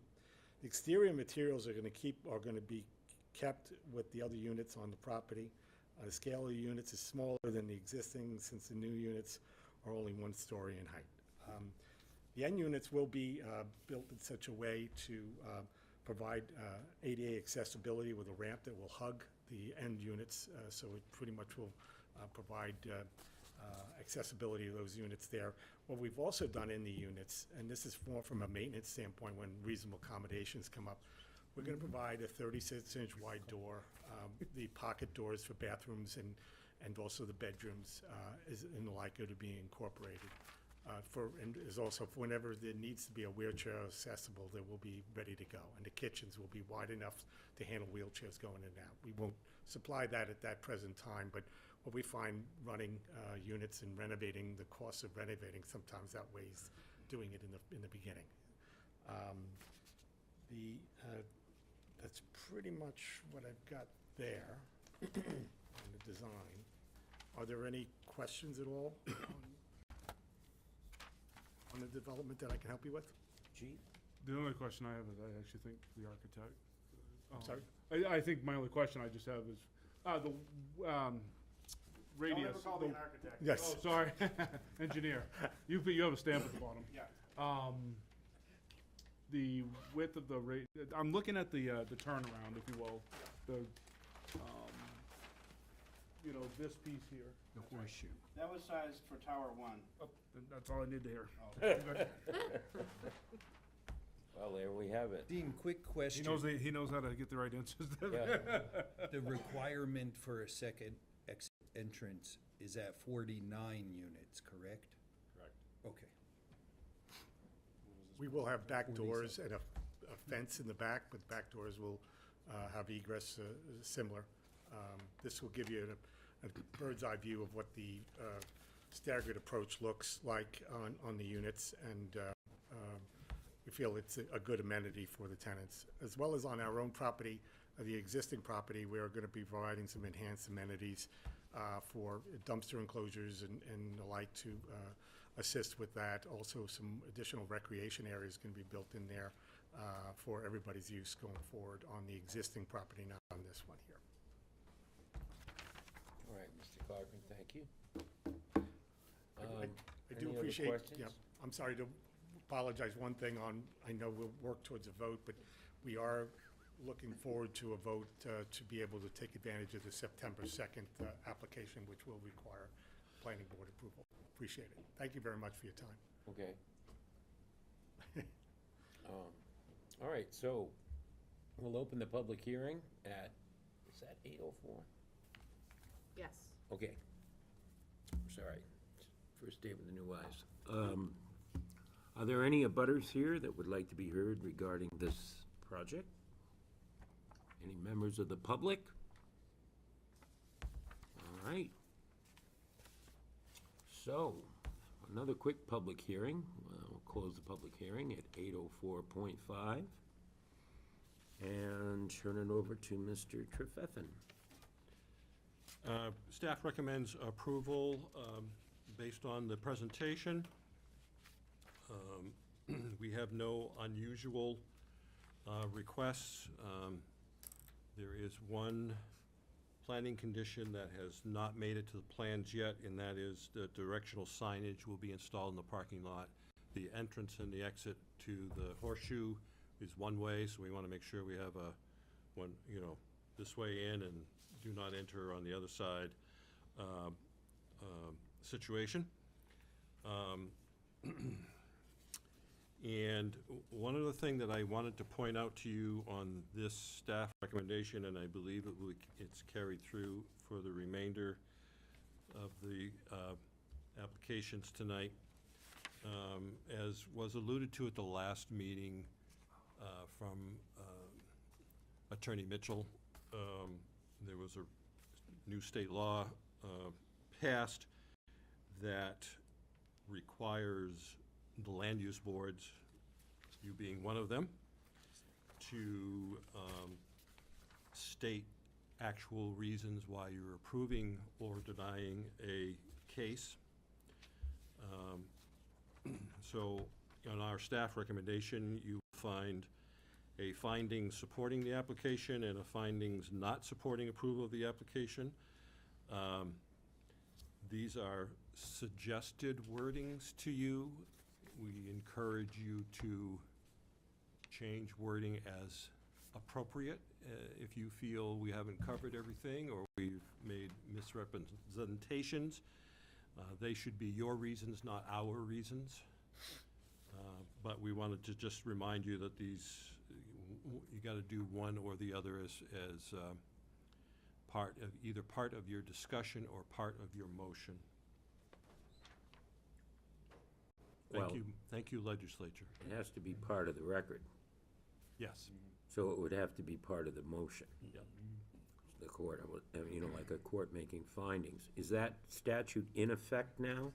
It is not in effect right now. It starts on August 24th, but thought we might take a practice run. Practice makes perfect. At this meeting. Came up with that one, but not that. Okay.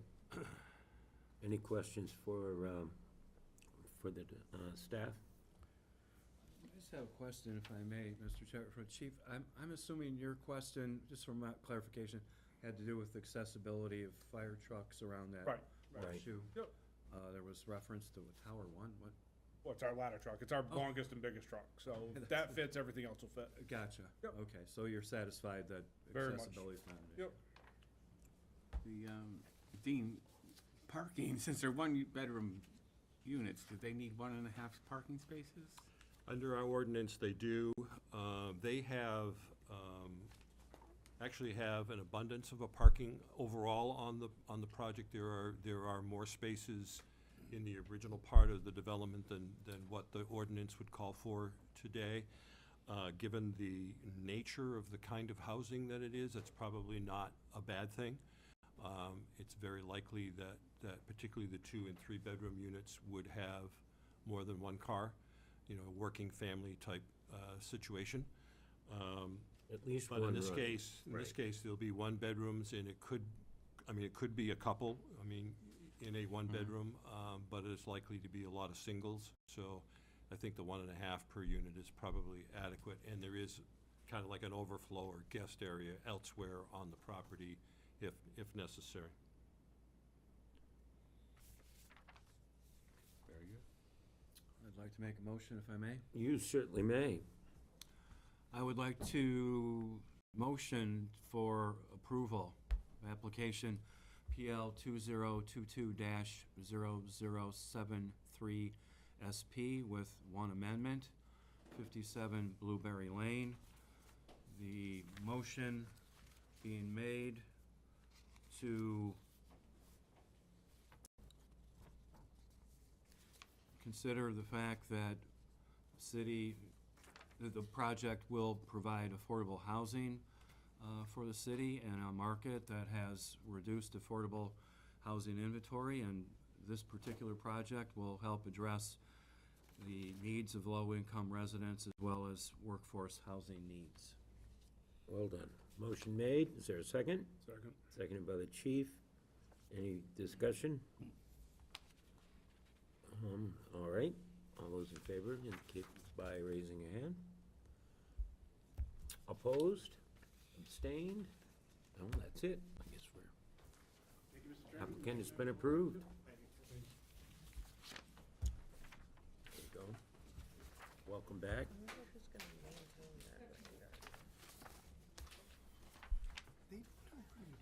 Okay.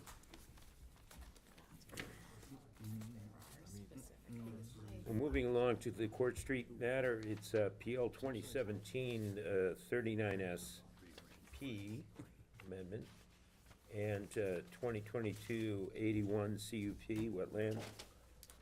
406 Court Street's a proposal to rearrange parking at a gazebo, not a gazebo, a gazebo, and add 3 gravel parking spaces in the wetland buffer. So that was a private joke, I'm sorry.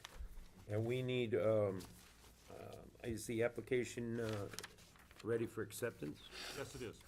All right, so would someone care to make a motion to accept this application? I'll make a motion that we accept PL 20170039SP Amendment 1 and 20220081 CUP for 406 Court Street. Second. You could have said so moved, you know. All right. All those in favor raise their hands. Opposed? Carries unanimously. Hello. Good evening. Good evening. Mr. Chairman, board members, my name is Andy Daniel. I'm the maintenance director for St. Francis Rehab and Nursing Facility. We are, well, prior to our last expansion, 4 years ago, we had a gazebo on the property. That was prior to me being there. For the residents' use. With the addition of our 7-room rehab unit that was added 4 years ago, that was removed. And since then, we've had COVID, and residents have been locked down. And even at their age, they like to be outside. So we've been looking for a reasonable location on the site. As many of you may know, that it's quite hilly. We are located on the top of a precipice, practically.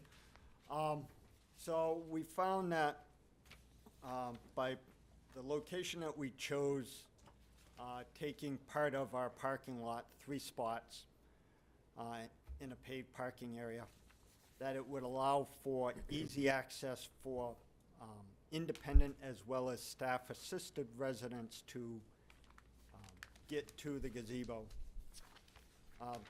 This gazebo, when we approached the planning department for the building permit, we were asked to come into a meeting with Dean and Rob, about the permitted steep slope that's directly adjacent to our location for the gazebo. We took their suggestions. We have moved the gazebo 10 feet further towards the parking lot, installed a split rail fence along the top of the along the top of the permitted steep slope, and we have moved the guardrail that was there for the parking lot to the parking lot side of the gazebo. In the process of having a recent reclaim and repave project done for our main entrance, the contractor gravelled a previously disturbed gravel area for 3 gravel parking spaces, essentially diagonally across the property of our parking area. That is shown on your plans on your packet as point A and point B. I do have photos that were taken at 4:30 today of the existing conditions, if the board so desires. Is this the view in the packet that we have with a picnic table and Is that the gravel area you're referring to? Yes, sir, that is the location of the new, Okay. and that is the area of the wetlands buffer area that we are encroaching on, Okay. which That- you will notice in the plans as well in the packet. Okay. That's just packed gravel? Yes, that's just packed gravel. It was already a disturbed area, we've just dressed it up a little bit, and I've put 3 curb stops in to identify the parking spaces. All right. Are there any questions from members of the board? All right. I'll open the public hearing at 8:15. Are there any abutters here that would like to be heard? The construction of the new gazebo and parking amenities at the St. Francis home? All right, I guess there is no one here, so 8:15 and a half, we'll close the public hearing, and we'll hear from the director.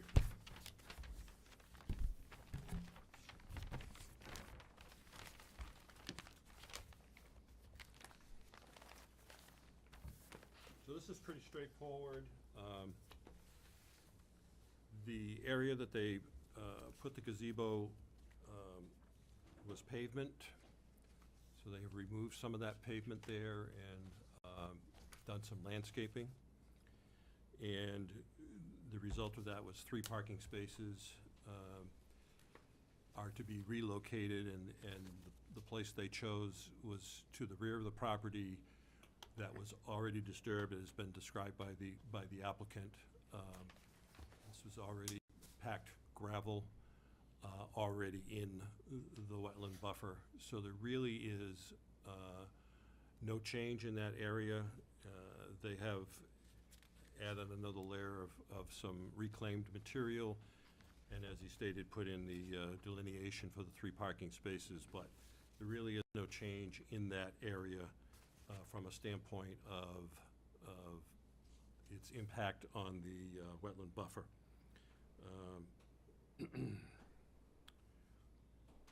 So staff recommends approval.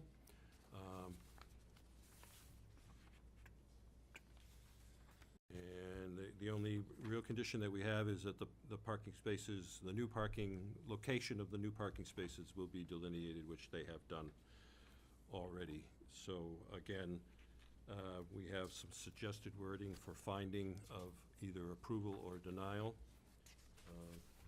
They have been very cooperative with us in terms of doing what they need to do to make this happen.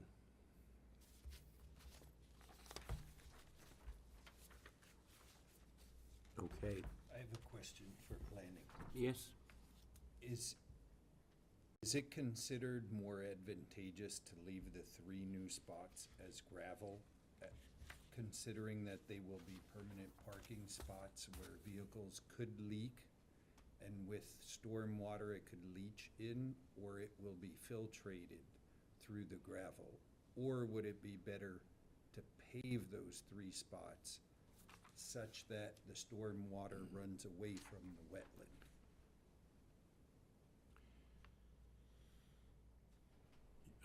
Is that confusing? No. No? Okay. I think it's a 6 of one, half dozen of another situation. Our viewpoint has been, since the gravel existed, it was compacted, it's not really allowing a significant amount of infiltration at this point in time to dress it up and essentially leave it in the same state we felt was the better approach. I'm not sure that you could achieve the proper pitching if you paved it. These 3 spaces will be used for staff. Not that alleviates the fear that you stated, but it's not going to be like for visitors or that kind of thing. They're rejiggering their parking so that where staff is now parking on pavement, will just be reallocated around to the other side. I certainly understand your comment, and I think you could make an argument either way, but in my mind, I don't think that it's convincing one way or the other. All right, any other questions? Yes, if I may. Yes, Mr. Just McWilliams. for clarification, the application states that they're gonna create 3 new gravel parking spots. Right. And this other document says they're adding pavement and striping for 6 new parking spaces. So I'm just a little confused. Am I looking at the wrong thing here? It's 3 pickup trucks or 6 smart cars. This, that is part of the plan that they did 4 years ago. Oh. These 6 spaces, the new 3 spaces are here, going this direction. If you look at the colored version, Yeah, and the pinkish. The pink pinkish. Pink Yep, area, yep. okay. Yep. Extended off of that, they that were area, trying to okay. reuse older plans as much Gotcha. as possible to reduce their costs, and we were more than happy to be able to do that for them. Yeah, thank you for clarifying that. Any other questions? All right, so what's the pleasure of the board? Shall we approve a gazebo with a view? So I'd like to make a motion to approve parking and gazebo installation. Is it installation or moving? Installation. Can we say for additional quality of life, or? Any, I mean- any findings, I think, at this point? It is for the Find- residents? With or without an apostrophe. So for quality of life. PL 2017-0039 SP Amendment 1, and PL 2022-0081 CUP. Motion made, is there a second? Second. They've had debate. Mr. McWilliam, I think, got up there first. Any further discussion? Sensing none, all those in favor signify by raising their hands. Opposed? And it carries. Thank you very much, everybody. Have a good night. All right. Moving right along. We're up on Elm. PL 2022-83 SU, it's 728 Elm Street. Boundary line adjustment. Is it ready for acceptance? It is. All right. Would someone care to make a motion? So moved. Second. Second. And a second and a third. All those in favor signify by raising their hands. Thank you. Opposed? And it carries. The application has been accepted, and it's all yours. Thank you, Mr. Burnett, Mr. Chairman, and members of the board and staff. Thank you. Peter Howard here from Stevens Smith and Associates, a division of Du Bois and King. Just make a quick little announcement. As of August 12th, Stevens Smith and Associates is going to be moving to 208 Union Avenue. So we'll be in town as the end of next week. And I'd also like to introduce Randy Otis. He is a longtime member of Du Bois and King. His area of operation is central Vermont. The main office is in Randolph, but Randy has been spending a lot of time over here. He just passed, he's a surveyor in Vermont, and also the president of the Vermont Society of Land Surveyors, but just passed his New Hampshire license, so he'll be doing some work here in central New Hampshire and more in this office. So I thought I'd bring him tonight. He was involved in this, but never been before you, so we're kind of doing this together. We're doing we have 2 lots on Elm Street. Now, these lots are, y'all know where Laconia Country Club is. Down at the very end, as you're going out of town, there's a maintenance driveway. We're like across the street. Mallard Cove is down there. We're just beyond Mallard Cove. That would be here. These are identical plans, actually. The Country Club property ends over here. So this is going out of town. This is the stream that you cross going down into Lake Opeechee. We have two lots, and we are here representing Loon Point LLC. Both of these lots are owned by Loon Point LLC. Lot have existing conditions on this plan. This is the lot 4, and it has a house here and a shed here, a shared driveway that comes into it, sewer line, overhead utilities that come to it. They have their own well. The existing area of this lot 4 is 5.1 acres. And then there's a second lot that is part of the Loon Point LLC. The existing house has a sewer connection here. This has municipal water and overhead power. This lot is 0.59 acres currently. That's what's existing. What is being proposed is two lots, Lot 4 and Lot 5. Will be no change in the driveway, no change in the buildings, except we're moving that shed that goes with this structure from this lot. We just move it over here. That's the only real change that's taking place. No other changes in the utilities other than the size of the lots. So Lot 5 will now become 3.4 acres, and Lot 4 will change from 5.1 down to 2.3 acres. Just a boundary line adjustment between same landowner. No other changes really, other than moving that shed. All right. Any questions for the applicant? If I may. Sure.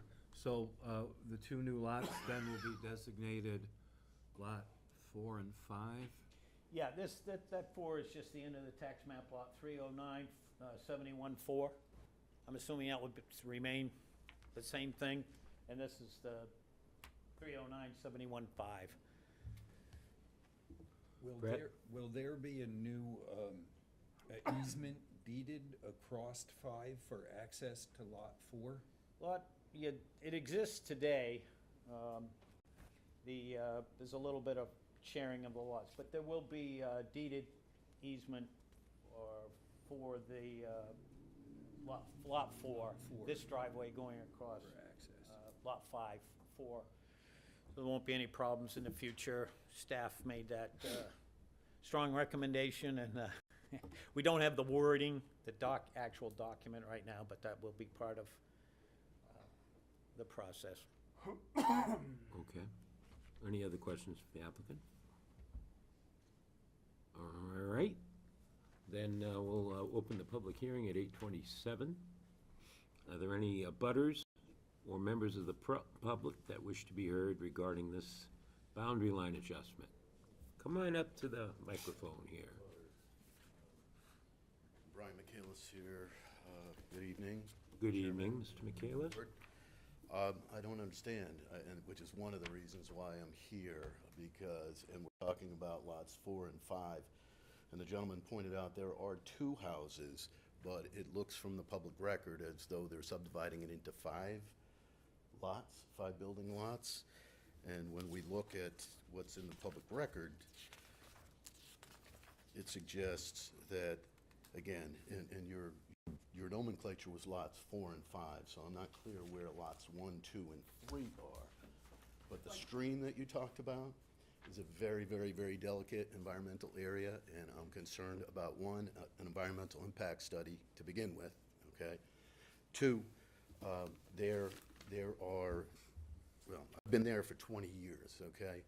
And the house that I'm in percolates a lot of water. The water moves, and it moves towards Tilton Brook. If you put more units there, you increase the possibility of environmental damage to Tilton Brook. where there are lots of wildlife considerations. You also have the Winnipesaukee River Basin program that's shown on here, but the impact of it is not exactly shown, and I don't think it's understood. What it is a sewer line that runs from the north of Lake Winnipesaukee and carries sewage along my property, along Tilton Brook, across one of these lots right here. And I don't think that environmental impact has been considered at all, because I know DPW looked at this about 15 years ago, and they were going to put, they were going to cover some of the exposed sewer line. The sewer line along Tilton Brook right now, as we speak, is exposed. And when you bring heavy equipment in there, which you're going to have limited access to do, there's only one way to get into that sewer line. That is the Winnipesaukee River Basin program. Again, it runs right along that little stream that is Tilton Brook, but a major part of that sewer line is exposed. And they were going to put riprap in there 15 years ago. We had a beaver dam. I know this is probably too much information, but we had a beaver dam up that little stream about 10 years ago, and I had DPW out there because when one of the neighbors blew up that beaver dam, it took a whole lot of mud down Tilton Brook and out into Lake Opeechee. Now, the Lake Opeechee watershed is a very significant wildlife area. We can talk more about that later. But when we called DPW, they came down and we traipsed up along what is Lenny Lane, or Lee Court now, and found out that it was actually the beaver dam, not the sewage line. But when DPW looked at it, they saw the exposed sewer line, came in, proposed that there was some work that was going to be done to cover that sewer line that is exposed in that little stream that is a 22-inch conduit of sewer that runs from sewage that runs from Waltonboro all the way over to Franklin, and it's still exposed, okay? You bring heavy equipment in there and you start playing around in this area right here, you run the risk of damaging that sewer line. So the program that was started 15 years ago to cover that sewer line with riprap really needs to be a precondition to anything that is done on that site, because it's exposed and it's delicate, and guess where that sewer is going to go? Sewage is going to go when that pipe breaks. It's going to go right into Lake Opeechee, down that little stream that is Tilton Brook.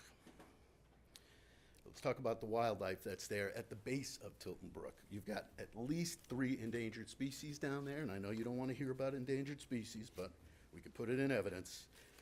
There are turtles. There are 3 different kinds of turtles down there that are endangered species. One critically endangered at the base of Tilton Brook, that little stream that they're going to run heavy equipment across to move this to here and to do whatever else they're going to do. And I think what they're going to do is put 5 lots there and 5 houses, okay? And then you're going to have a bigger problem, but we'll be back here to talk about that then. So if you want some evidence on what's there as endangered species and what you can do about it, is you've got loons nesting there, you've got otters. We've got otters. I can show you where we have otters, and I can show you that we also have 2 very critically endangered species of turtles. We've got eastern box turtles down there, and we've got landing turtles down there. I'll give this to you for the record. And you start moving heavy equipment around there, and that little stream, Tilton Brook, and that little sewage line, and DPW could talk about that sewage line that runs along Tilton Brook. And again, I can show all of you the sewage line. It's exposed, you can see it, and it's going to be subjected to heavy equipment. That's all I have to say. Mr. Michaelis, you were woefully underprepared tonight, I have to say. And I apologize for We my are shaking. only looking at the boundary line adjustment, you understand, tonight. And the applicant does not make any representations to us as to what they're going to do next. But your concerns are well-spoken, and we will keep that in mind. going Thank forward. you. Are there any questions for Mr. McCallis? Well, I don't think he should assume that we don't want to hear about that type of thing. Oh, sure, no, we About the poor otter. we do want to hear. about these things, but Well, I think the point is, it really has no bearing on the boundary line adjustment. If they move forward and they want to develop one of those parcels, that would be a more fitting audience to be giving that to, where it has direct bearing. And maybe the owners have heard it, and if there are plans to develop, they can be proactive and already address the issues that were brought up tonight. There is, however, a plan to move that shed, so, and I don't know if that's, not really a full-scale development, but it will require some kind of equipment, I'm assuming, to move, I don't know. But they're not going over the sewer line or anything. they're No, not but they- anywhere near the area of concern when Ms. McKayla's I'm assuming some equipment would be needed to carry out But we're not that telling move. them if they can move the shed or not. Well, it's on the We're site just- plan. We're just saying the boundary line can be moved. Well, it was, We this have to application we have to shows that- keep in mind that there's a common ownership here. So if they wanna move, a shed, from one lot to another lot, they probably can. Well, correct me if I'm wrong, I mean, that is part of the application, right, along with the boundary adjustment to move that shed, I mean, or no, it's not? It's part of the proposal that's before us tonight, but I'm just Yeah. saying it's not like it's a transfer of real property. Right. I'm more curious about the sewer line goes from Molten Borough to Franklin. Is that a fact? Yeah. Oh, yeah, that's the Winnipesaukee River Basin Project, you never heard of it? No. Yeah. He explains Franklin pretty well, I think. It's a huge They facility. pump all the way from Molten Borough to Franklin. They do. Yep, yep, and they built this line back in the 70s, right along the shores of the lake, but the reason they did is it's called an interceptor. It's supposed to pick up all these private, and it was a way to solve the problem of every lakefront home having its own septic system, Right. and to encourage small towns that didn't have the infrastructure to create a sewage system. So, Dean, remind me the name of that dead-end road that cuts across from Parade Road to, Hillard. Hilliard. Wouldn't that line serve Hillard? No, it comes down, essentially along the railroad track, through the weirs and to,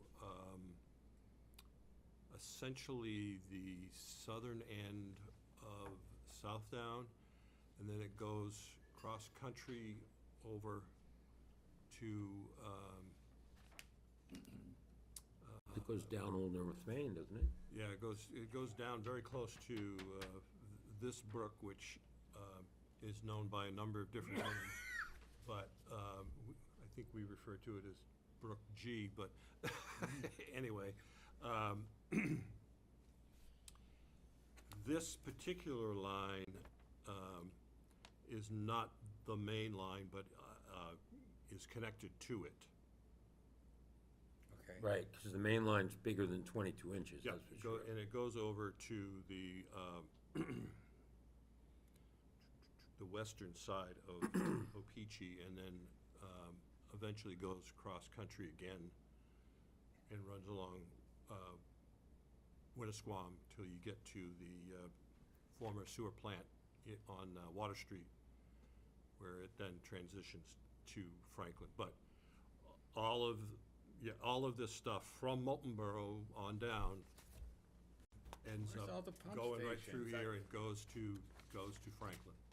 The pump stations were installed so many years ago, most of them are on down short roads, so you can't see them because of the vegetation. But there's one right off Old North Main Street,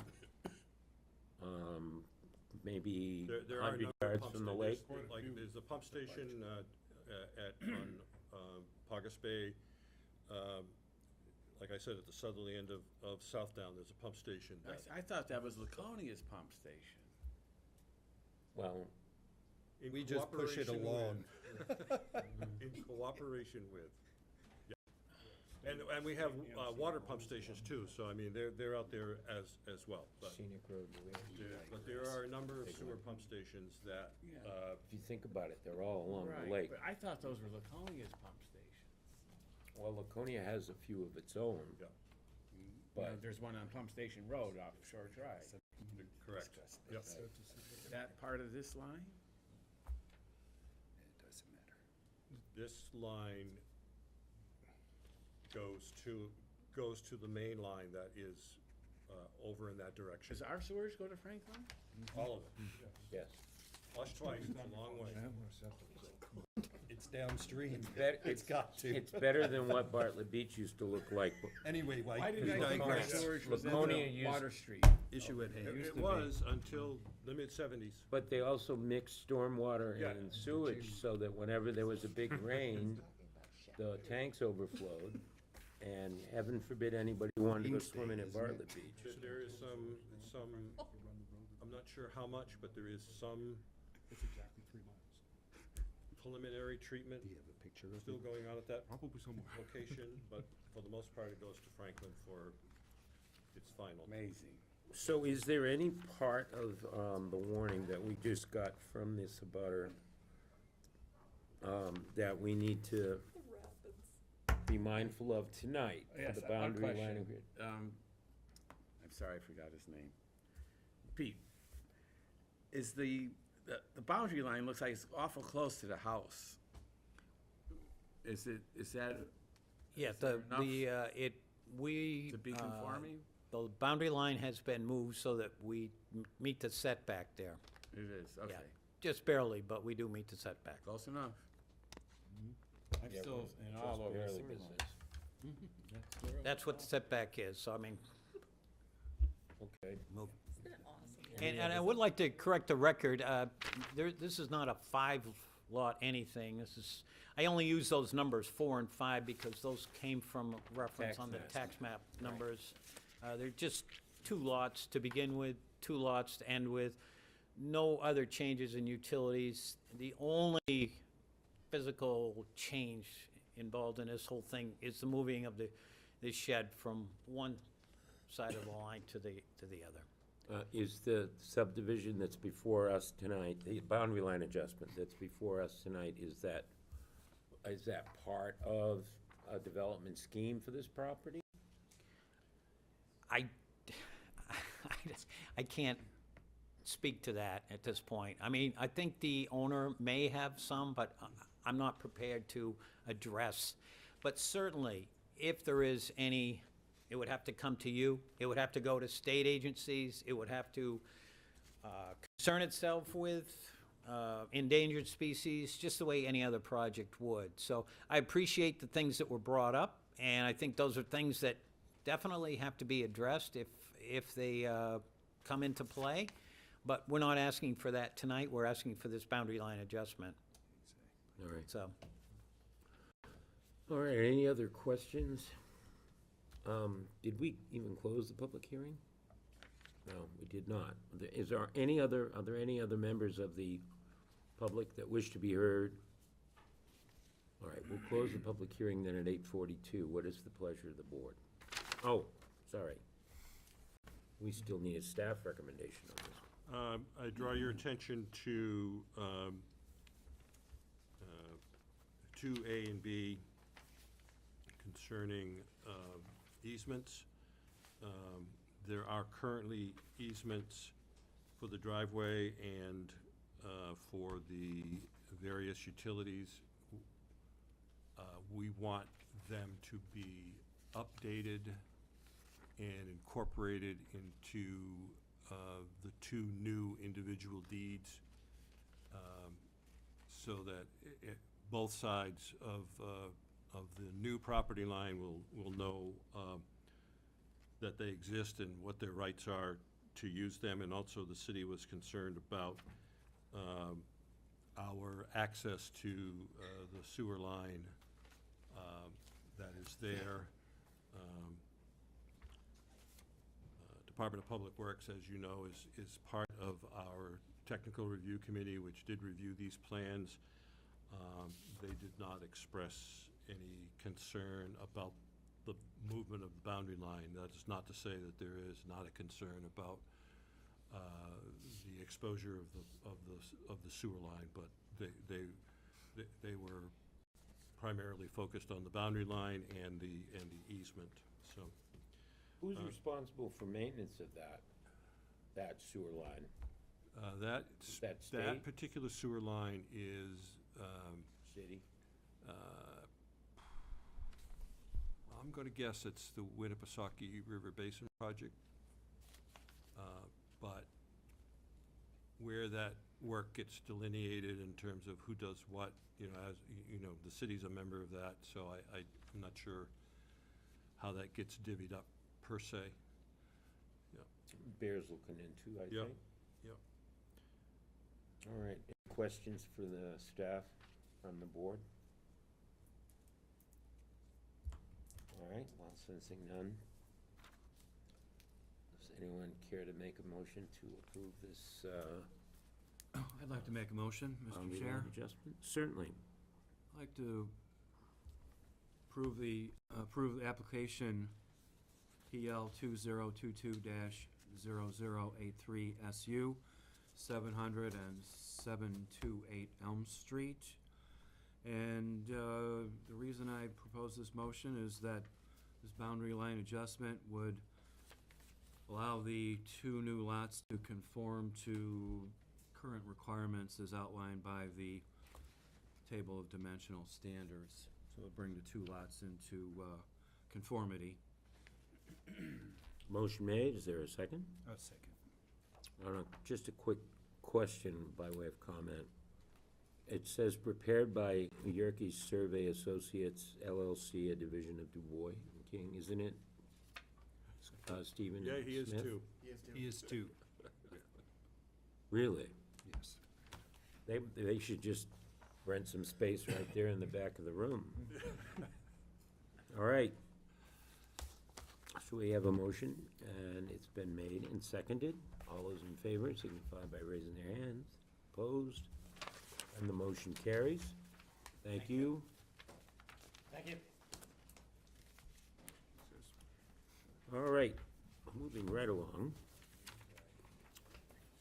Langley Cove. PL 2022-0084 CUP. Nope. It's a wetland issue. 553 Weirs Boulevard, Langley Cove Developments, proposal for construction of temporary emergency access for Pogus Woods within the vernal pool, 100-foot buffer. I think we'd heard about this before. Is the application ready for acceptance? Yes, it is. Would anyone care to make a motion? Motion to accept. So it's been Second. moved, seconded by Mr. Bellevaux.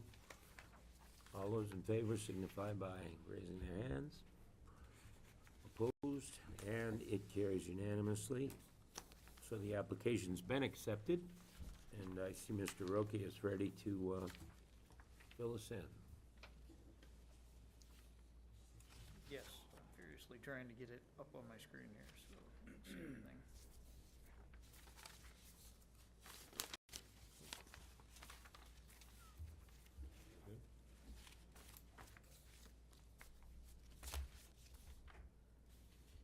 You know, you have to charge these things, right?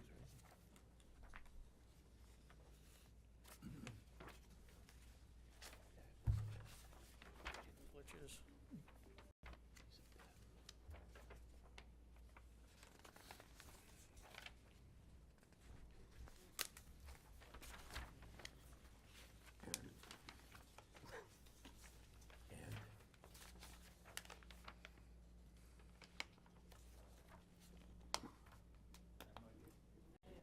It's just us.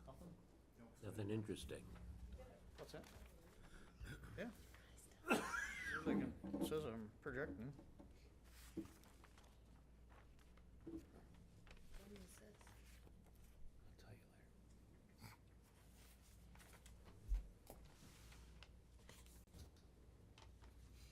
It's a long rant.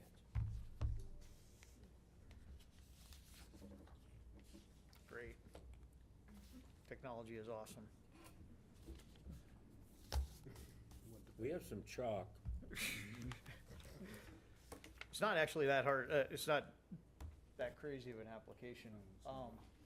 what we got going on is the Paugus Woods, the third phase of Paugus Woods is going under development, construction. And, while Langley Cove was being built at the same time, we need to have a secondary access, for Paugus Woods that isn't affected by Langley Cove development.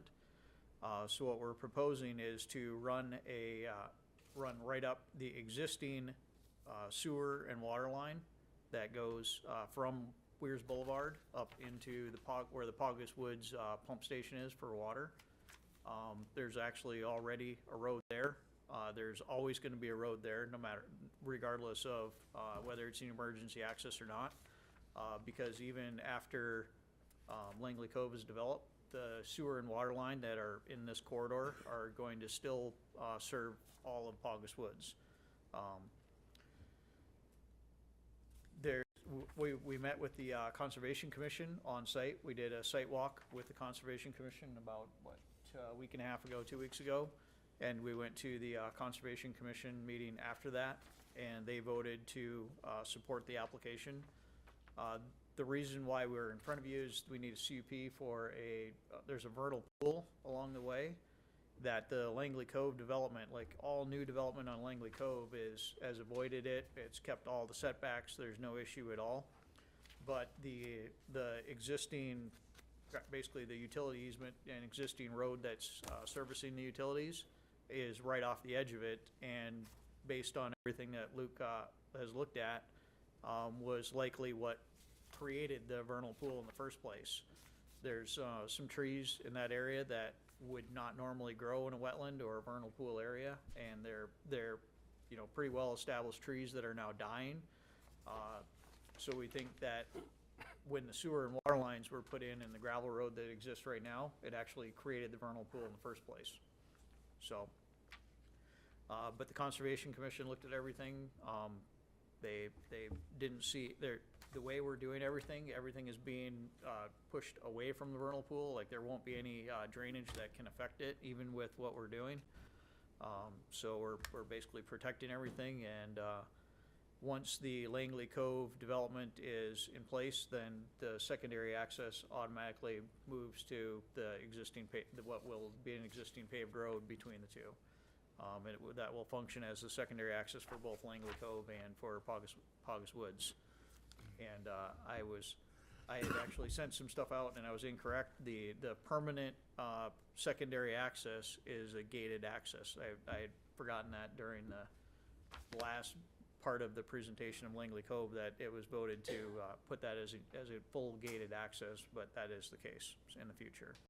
But this is hopefully going to go on. What we're proposing this evening will hopefully go on for a couple of years maybe before the permanent secondary access is constructed.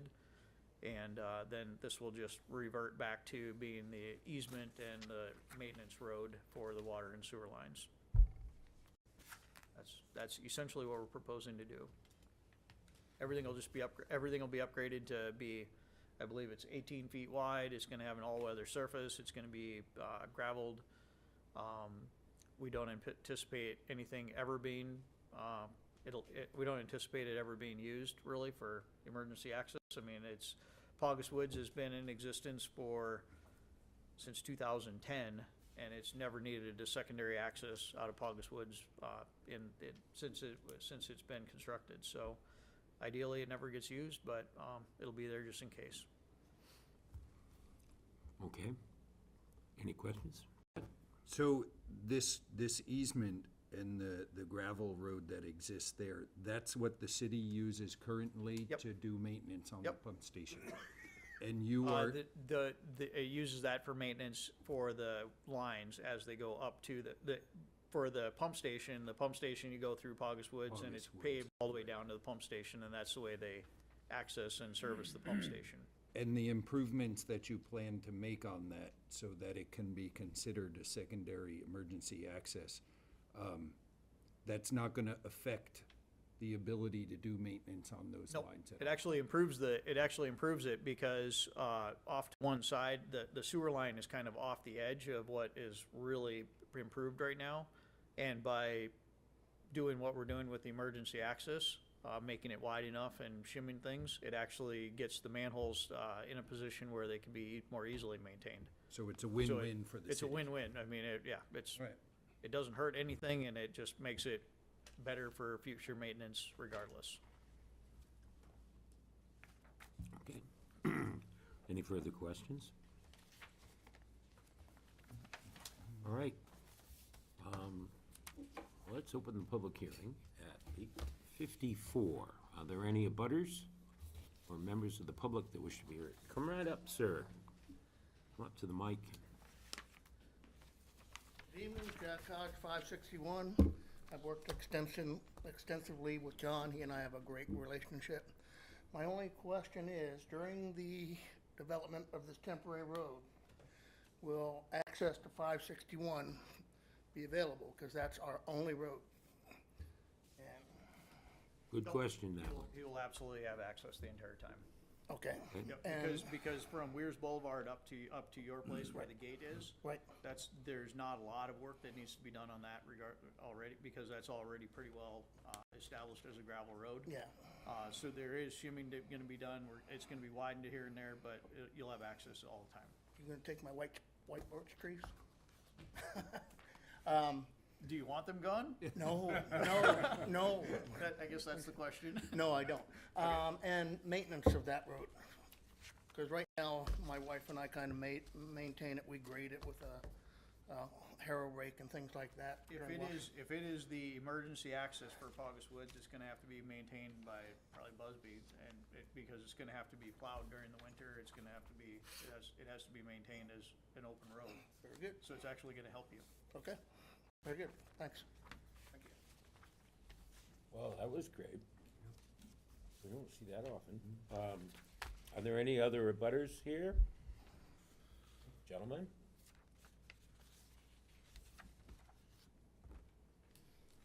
My name is Keith Doobie. I'm president of the Capri Condo Association.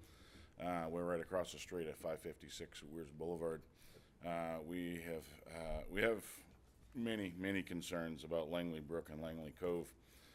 There's been extensive amounts of photographs from the 80s all the way up until now of what the cove used to look like and how shallow it is now, how much sedimentation has dumped into that cove. There's probably a good 4 to 5 feet of sedimentation that has gone into the cove. In July last month, the Governor's Council approved a study that's going to be taking place underneath the DES and the Winnipesaukee Water Conservation Association. Bree Rossiter is the contact for that. And I've also been talking with Rob Livingston, who is the watershed specialist for the New Hampshire DES. They are well aware of the cove and the problems. My concern is not the improvements of what they want to make to the sewer system or the water lines of that.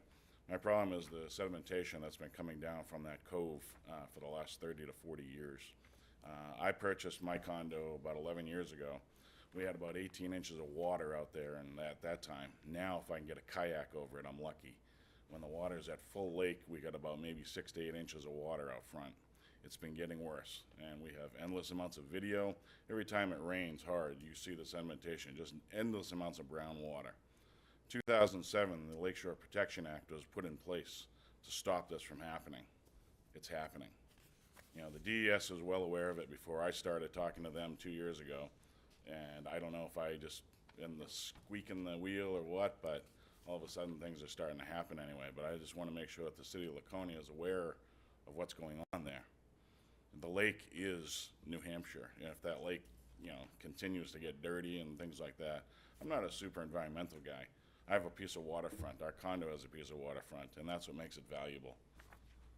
Well, but it would be far more valuable if you could dock a boat there. And that is the problem. I own the first dock, and my dock space is starting to fill in, and it's Good docks for ducks. and it's not fun to see that, you know. It occurs to me that lots this of is a concerns. problem of long standing that would require the assets of the state and the future developers up the hill to work together to deal with that, because Langley Cove has been doing this a lot longer than this development has been underway, so. Again, we have photographs from 1980 when right in front of Paugus campground there. Resort on the Bay. Right. In between us, about halfway between the beach and Capri condos, there was a set of docks, probably about 25 boats photographed. These are 20-foot boats. They all draft at least 2 feet, and that's where the engine's all the way up. You know, and now there's nothing. You know, there's inches of water there. So this is the concern of why it's happening just in the last, 30 to 40 years here. You know, these photographs were from 1980 until now. The board is keenly aware that that location of the brook and the impact that development's gonna have on it, and we'll keep an eye on it for sure. I just want to make sure the board is aware of it, and again, the study is, going out to bid now, and it's supposed to be completed by May of '23. So then they'll be able to figure out why it's happening, where it's coming from, and so on. I just don't want to see it get any worse, and I'd love to see it reverse the other direction. I think we would too. Thank you. Thank you. Any other? I do know of one very, very significant event that happened on there that, I think it was eight years ago or something like that at this point. There's like a huge, I don't know, swamp impoundment area up, that's partially on Prescott Farms and partially on Langley Cove. And, a beaver dam broke and it wiped it. I mean, it just came ripping down Langley Cove and the Langley Brook. And, there was a huge amount of sediment that came down just during that one event. So that's it. It's all the sediment that's in the cove right now has been basically almost like naturally occurring things that have been, because there's such a large watershed area that goes down through there. The Langley Cove development doesn't actually touch the Langley Brook. Nothing really affects it. That was part of what we did with part of the planning approval process. We had to keep all of the Langley Cove development away from that area, and that whole side where the beaver dams are and the brooks and all the wetlands, that area is all protected as open space, so that stuff will never actually be touched. But I'd actually like to see what DES comes up with also for ways of protecting it, so. Keep us posted on it. What's that? Keep us posted on that. Yep. All right, are there any other members of the public or abutters that wish to be heard? Sensing none, we'll close the public hearing at 9:01, and we'll hear from staff. As you know, this property and the adjacent Poggets Woods property has been before this board numerous times over the past several years. They are, as Mr. Roque mentioned, starting construction. They're well underway of construction for the final phase of Poggets Woods. And before that we can issue them any certificates of occupancy on the new units, they need to have a secondary access. Apparently, the construction of Langley Cove will not necessarily coincide with the construction of the units in Poggets Woods. And even if it were to start relatively soon, it probably would not be completed to Poggets Woods in time for it to be used as the emergency access connection point. So this is their solution to that problem. It is being presented as a temporary access road. As has been stated by the applicant, the road is mostly there now. There is one section of about 250 feet that needs to be constructed now. But for the most part, the road is there, either on top of the water and sewer easement or the current gravel road that comes up from Weirs Boulevard to number 561, which is the lot that you see that's in the middle of the Langley Cove project. We want to draw your attention to some of our conditions of approval. 2A, these are from, a lot of these are from our conversation with the Conservation Commission. that there should be a double silt sock along the north side of the vernal pool during construction. After construction, Conservation Commission would like to have them erect an educational sign about the vernal pool so that people know that it's there and what it does for the environment and what it represents. Number E, the access road needs to be maintained year-round so that it can be used as an emergency access and so this maintenance would include plowing. It would also include the section from Weirs Boulevard to number 561 Weirs Boulevard. The access road shall be gated or chained except during an emergency. These chains or gates will be located near the pump house at Paugus Woods and where the current gate is at number 561 Weirs Boulevard. They're going to put reflective markers along the road so that people can see at nighttime. It will not be lighted. So if it needs to be used during nighttime, there'll be reflective markers.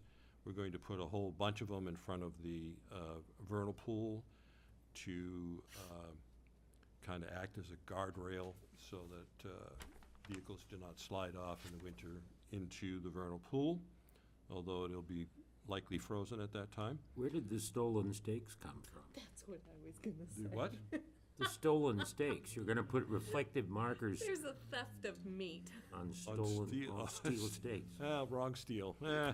We'll take care of that. Wrong stakes, too, I think. You're right. Well, you know, spell check says that's okay. It's a wonderful thing. And the existing gravel road from Weirs Boulevard to the area of number 561 needs improvement, including improvement of the road base and surface condition, and this section of the road is to be open at all times, including during construction. Well, that's pretty extensive, Matt. I'm glad the Conservation Commission is looking over this project. I have a question. Yes, Since Brad. we're dealing with a CUP for wetland, because the vernal pool, in 2E, after it talks about including plowing, can we put something in there, no salt usage? The proposal from the developers, it will not be sanded or salted, but it will be plowed. There will be no salt. Okay. Not even on the stakes? No Mrs. Dash either. Okay. Any other, did you have something you want to add, Councilman? Any other questions or comments for the staff? No? All right, then. So, what shall we do with this beefy issue?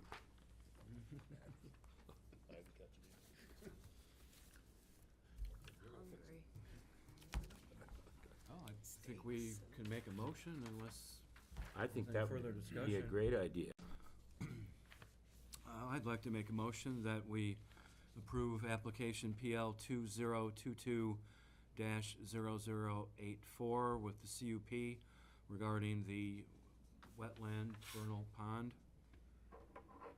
And in making this application, I'd like to cite some of the findings that support the application. Primarily, this will allow for continued maintenance of the water and sewer mains that serve Paugus Woods, AKA the villas at Paugus, and also allows for a road to provide emergency access for that, for Paugus Woods while a more permanent road is constructed.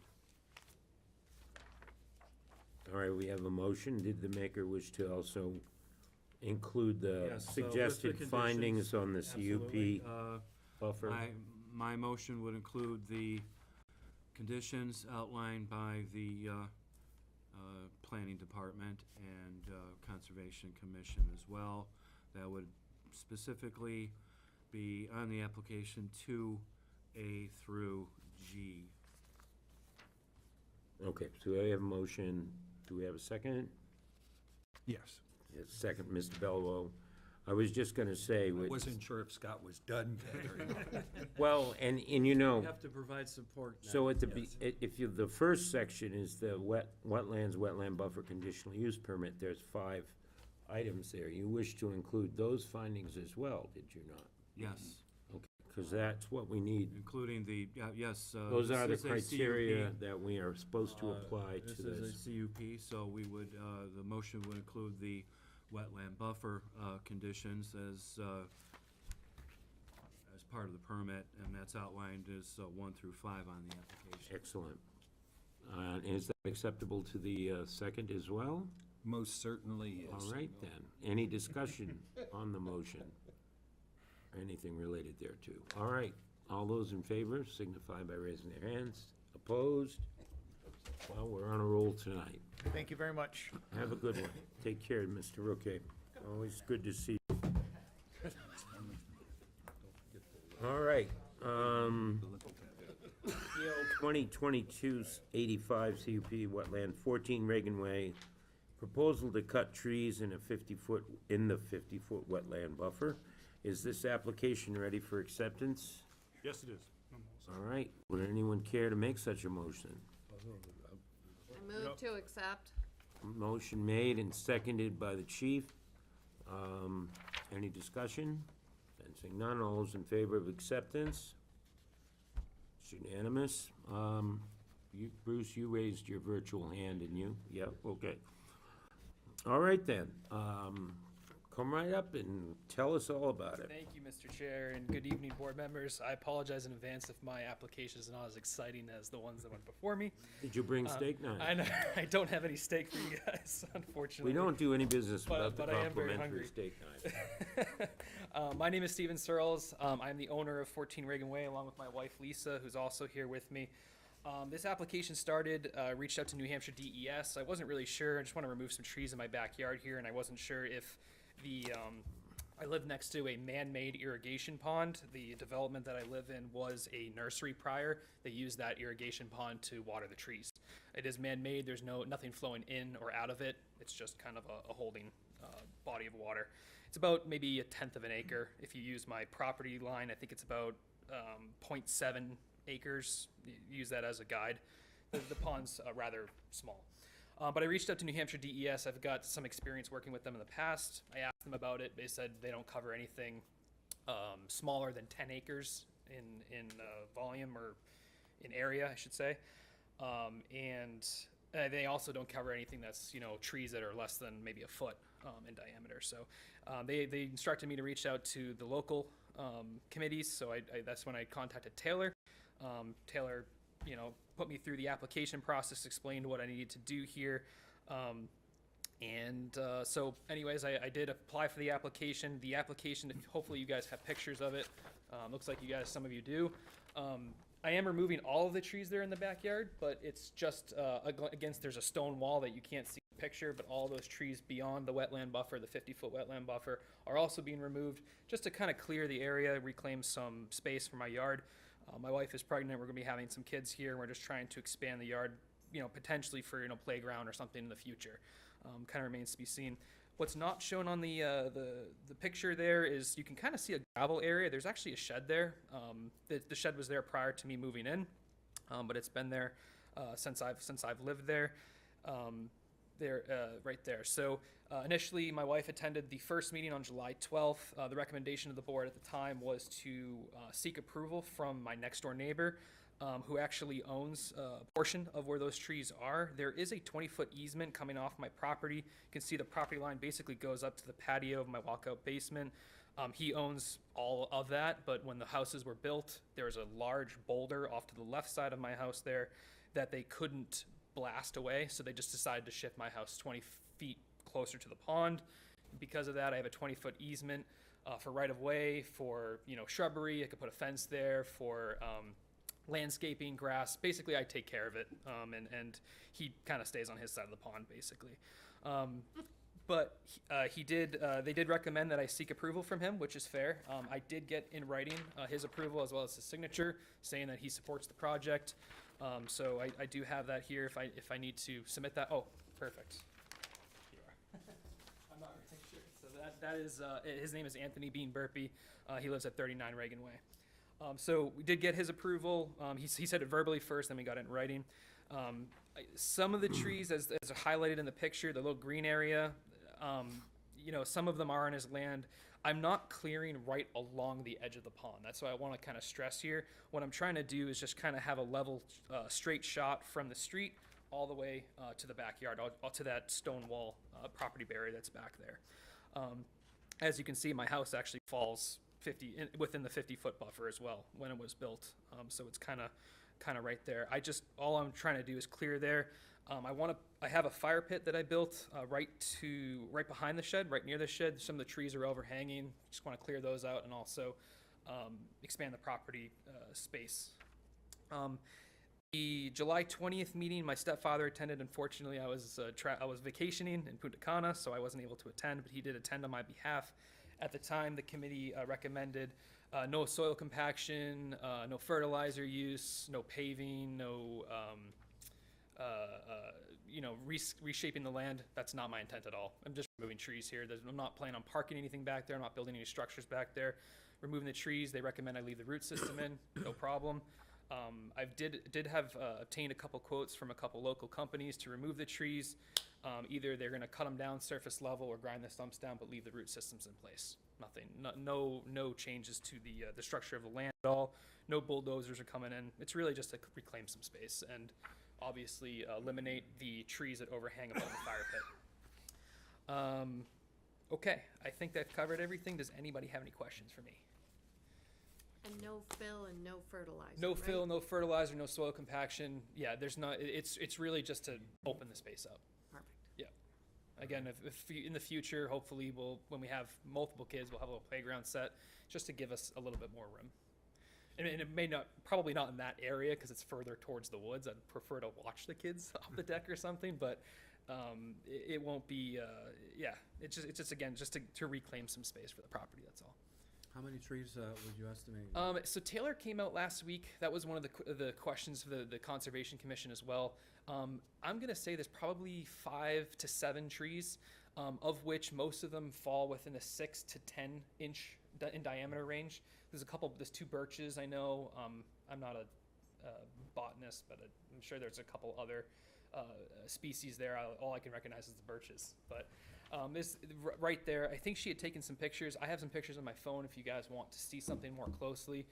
She did take those photos, and I thought she had submitted them for the record, but maybe not. So do you propose removing trees within that 20-foot easement as well? I'm looking at your hand-drawn diagram, so Yes. we go. Yes. You had a 20-foot easement there, right? Correct. So there are yeah, some trees that would be removed in that area. right as along, well. yeah, but not again. There will be some trees that are left right along the bank of the water there on the pond. I'm not removing any.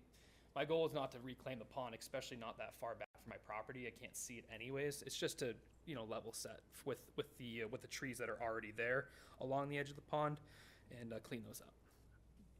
All right, thank you. Any other questions for the applicant? All right, I'm going to declare the public hearing open at 9:17. Are there any abutters or members of the public here that wish to be heard? Did he get it right? Is it all right back there? I was asking your wife if he got it right. Yeah. She did the first meeting, so 'Cause technically, you're an abutter, I guess. yeah. Do you approve? So, all right, well, sensing none, then we'll close the public hearing at 9:18 and hear from the staff. So this is for a conditional use permit because they are in the wetland buffer. You might recall about 9 months ago to 12 months ago, the neighbor was in to do a driveway also near the pond, and he received his CUP for the extra driveway. Conservation Commission has reviewed this and had made the recommendations about no protection and leaving the roots, et cetera. We feel that this is a reasonable request to enhance the usability of the property. Draw your attention to 2A and B. There'll be no fill added or pavement, and there'll be no fertilization or compaction. And if there are any other proposed structures within the buffer, they will need to come back before you for another conditional use permit. Okay, any questions for staff? All right, so what is the pleasure of the board? I'd like to make a motion, if I may. You're on a roll, Scott. Please do. I'd like to move that we approve application PL 2022-0085 with the conditional use permit. Those conditions associated with the CUP is outlined 1 through 5, and specifically noting the conditions outlined by the Planning Department as well as the Conservation Commission, that there will be no fertilizer usage or compaction of soils, and that all stumps and roots will remain in place. Any findings to support this application, I would say, to enhance the homeowner's enjoyment of his private property. All right. I thought he was having the stumps removed. Yeah, just the roots. Ground, The stump- ground, possibly. I can clarify. So it's the couple companies that have had come out will cut them to surface level or grind them down, but this, I heard you say grind down, Yeah. which which, is, when he Stumps, said but no stumps. roots. The They roots- won't be the root pulled out system's of the ground. 100% Roots, I stand. understand, but not the stumps. Right, right. Was So the that your- stumps, That was your understanding? My understanding is the stumps will be ground down and the roots will remain. All right, someone care to second the motion? I'll second. There's a second, all right. Any discussion? All right, all those in favor, say aye, or raise your hand. Opposed? And another unanimous vote. Thank you very much. Happy tree cutting. Okay, new business. We have 4 volunteers to serve on the Capital Improvements Plan Committee for this year. The at-large members are Paul Duggan, Mike Foote, Dean Anson, and Jane LaRoche. Anyone care to make a motion regarding their appointment or have any questions before we go to it? Oh, neat. I'd like to make a motion that these 4 wonderful citizens be added to the CIP committee. I'll second And that. what's your citing for making that motion? I actually know all of them. Okay, and you think they would be a great fit for that position? They are. Okay. I don't think we need to make findings about Whenever you make a appointments. motion, you gotta play by the But we have a rules. motion and we have a second. Is there any further discussion? Sensing none. All those in favor? I'm abstaining. As long as One my name's abstention. on the list, We have an that- abstention from the chief.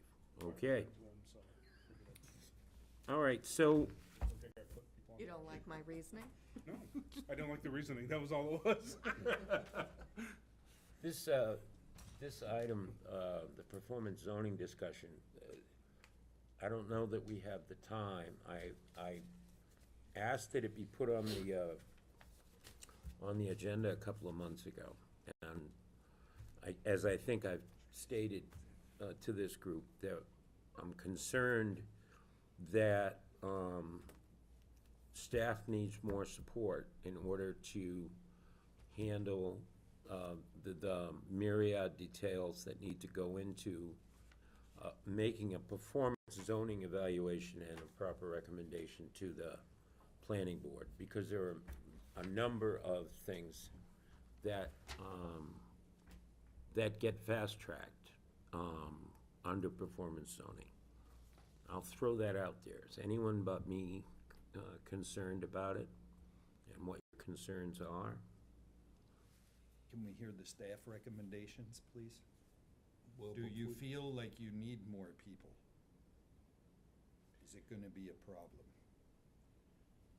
I don't think that we have had any developments under performance zoning that have been unusual or unique or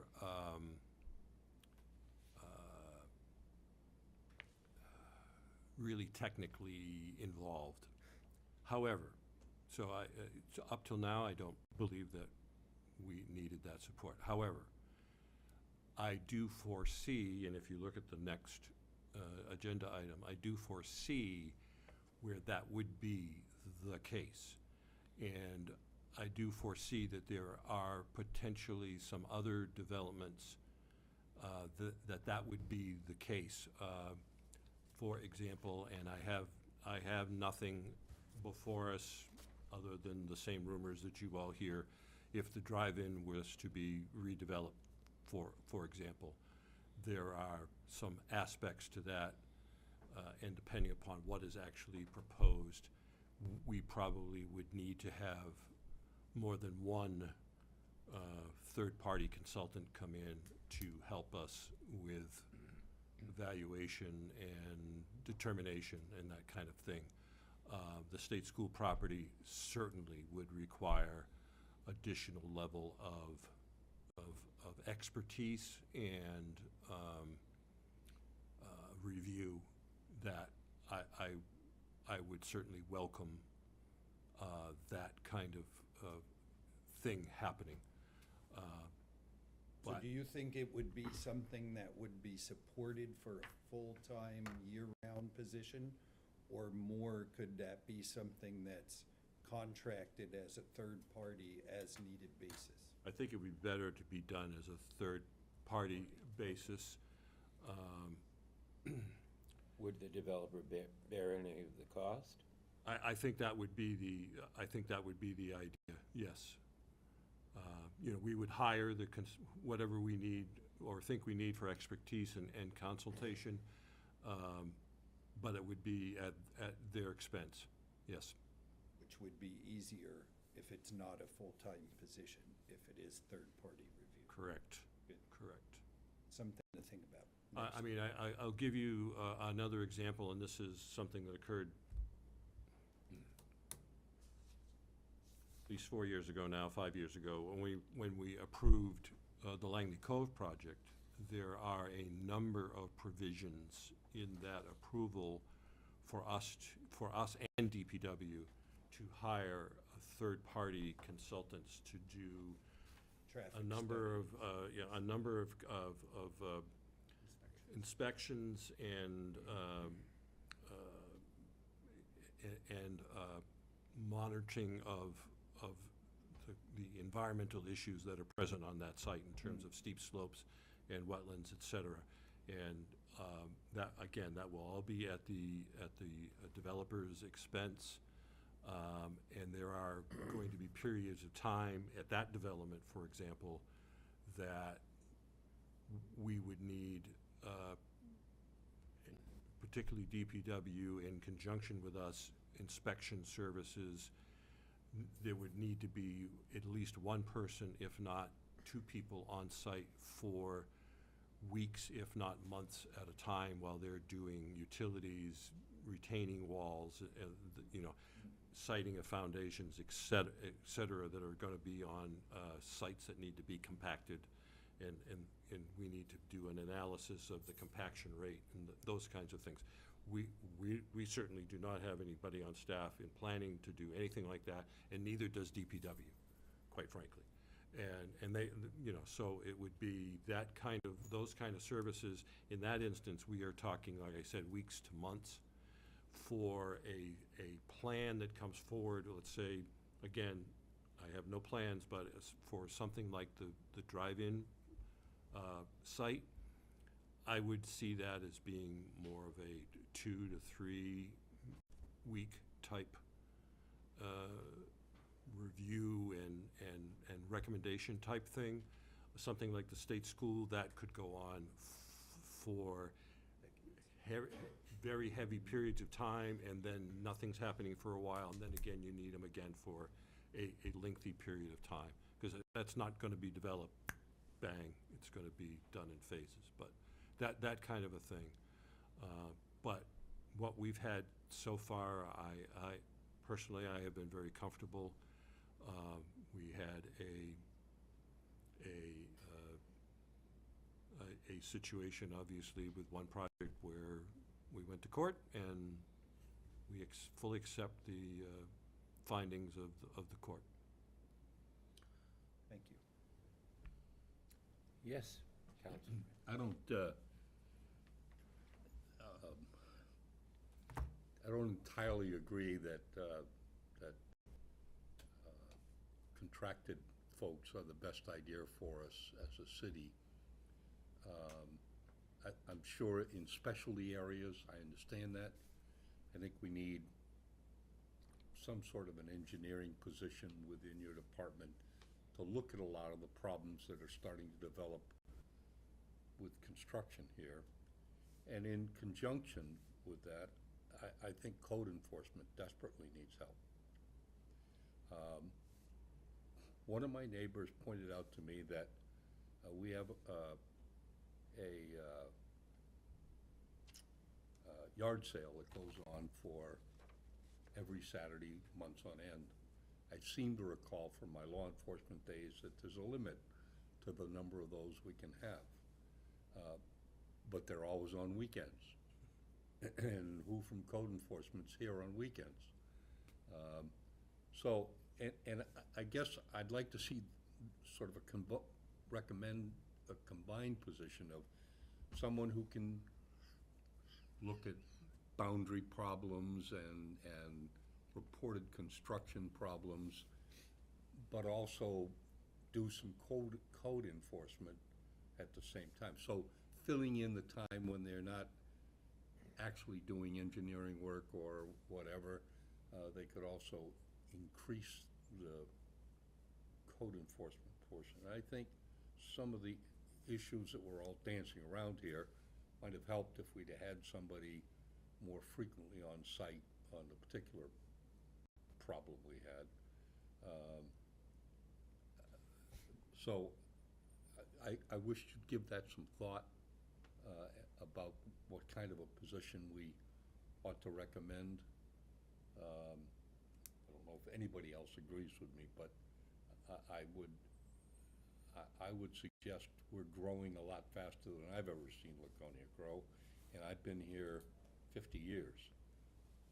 Well, maybe only 10 or 15 years, but it looks like. Who cares? Anything over 10. I would concur with the counselor that I would rather it be a permanent in-house position because contractors are more easily co-opted by the developers. They start working for the developers and not working for the city. So we need somebody working for the city that will get right down in the nitty-gritty of it. That would be So a the heck of a process job of description. adding, You're talking about someone with such a broad Yeah, I agree. qualification. Could a that- singular person do? And that's, what we're looking Besides at? That's a me, decent I'm already question. employed. an engineer would be but I'm saying overqualified those to inspect positions yard sales. or positions. But I mean, I also think someone who has engineering experience, et cetera, could fill in to help. With the general knowledge Absolutely. type Right. stuff. Listen, I wouldn't be opposed to saying that code enforcement and engineering. I just think, from my perspective, and This is I'm something way up in the we'd northern have to, end of the as a city. board, would have to recommend to council. I mean, council has the purse, so. Well, Only the so city much we can- manager makes the budget and presents it to the council. And But I think we can make a recommendation through the department head. certainly, This board feels the time has come. If you look at this carefully and come back in a month and say, no, it can't be done, or we don't need it, I'll abide by that, but I wish you'd give it serious consideration. Okay. I think it's good of you not to want to squander our money, but by the same token, it's gonna be close to 10 o'clock before we get out of here, and that indicates there's a lot of things going on, and I just think we ought to have the staff to deal with broader issues than we're dealing with right now. And I think we should do the conceptual design stuff at the beginning of the meeting instead of making them sit in the back row. Yeah, we need to work on the order of the agenda of We could do So, that. so. Hire a guy to Make it easier on make the Colleen. agenda work more properly. So we've made some recommendations to staff. Perhaps staff could come back after looking at it for a while and report out. We'll leave it on the agenda for next month. What is this, update I see on, the Lakes Region facility? That was something that Council Cheney asked for a couple of meetings ago. Yeah. An update on the state school property. Yes. Right. So, I have to talk in very broad terms because I have talked with the Lakes Region Redevelopment Commission has talked with, and now the real estate agency that is listed the property has talked with a number of people that are interested in doing things at the property, and as you can well imagine, these are confidential conversations at this point in time. However, I can talk in broad terms from the standpoint of the people who are serious, who have talked with us, have met with us, have toured the facility. I've been out to the facility with a couple of different developers myself. I'm aware of a couple of other developers that have gone out with people like George Bald or Bob Cheney, and I know that there have been a couple of people at least that have met on the property with the real estate agency that's handling the listing. I believe they have received somewhere in the vicinity of 30 proposals, interest types notifications, and I don't remember the exact deadline, but sometime in the middle of August is the deadline for them to submit their proposals of what they're going to do. Now, these will be 30,000-foot level type proposals. I'm going to have a component of X, I'm going to have a component of Y, I'm going to have a component of Z. It'll be those types of proposals. Perhaps they will be specific enough to state where on the property they think those things are going to be. People have talked about having a hospitality type component, some type of hotel or resort type situation. People have talked about having some type of a healthcare component to it, whether that is a nursing home or a rehab hospital or a physical therapy type facility. It could be any of those things. And they have talked about doing some form of retail activity on the site. And most of the developers are also talking about a substantial component of housing, of different types of housing. Some would be, and I think this is an opportunity for the city to try to demand that there be a mixture of price points so that there is true affordable housing, and maybe the construction costs of that get subsidized by more expensive housing that would be on the site. There is some opportunity on the site for there to be units that have views, but you know, there is no lakefront property involved here, there is no water access directly for any of this property. You do have Ahern State Park right next door, which does have a beach, but, you know, it's a drive or a walk through the woods to get to there. There potentially could be some access to Lake Opeechee through the conservation land that is between Parade Road and Lake Opeechee that is now used for community gardens and those kinds of things.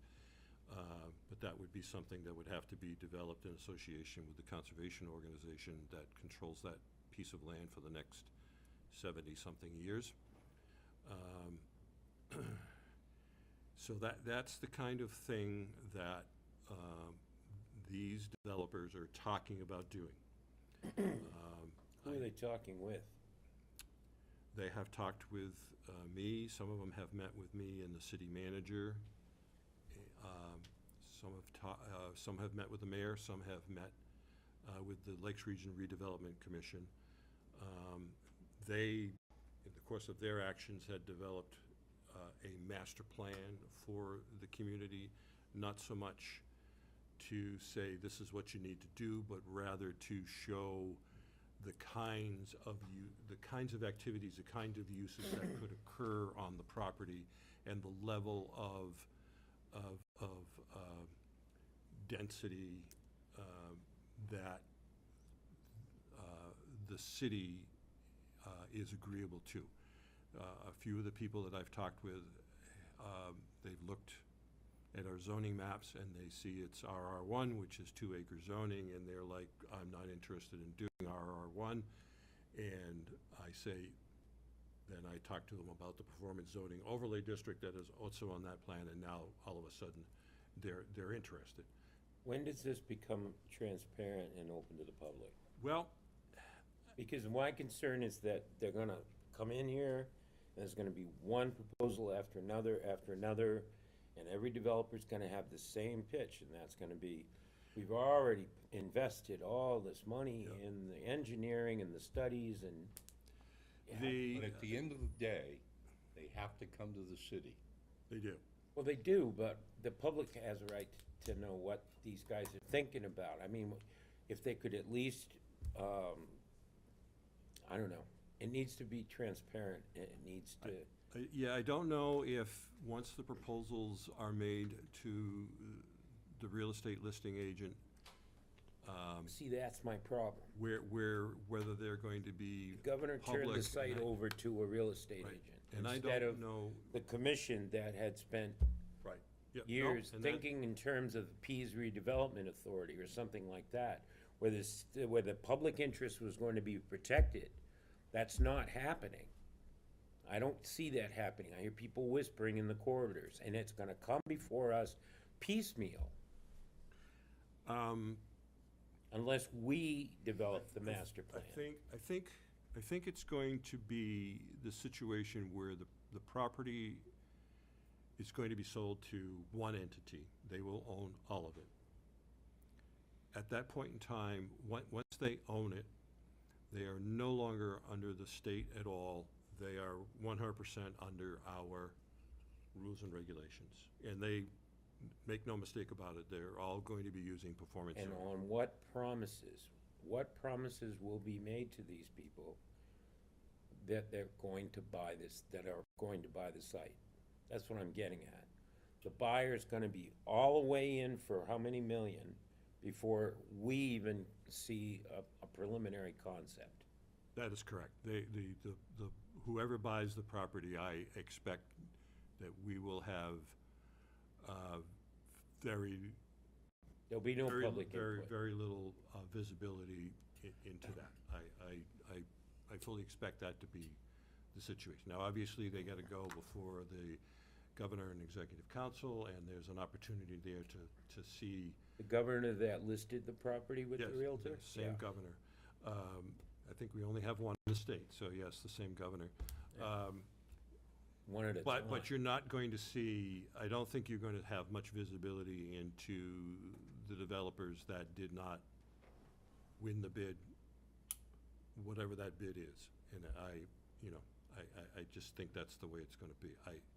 I hope I'm wrong. It would be nice to have 5 or 6 finalists that get made public and people get a chance to comment on them, and then that kind of becomes the driving factor for which one gets chosen.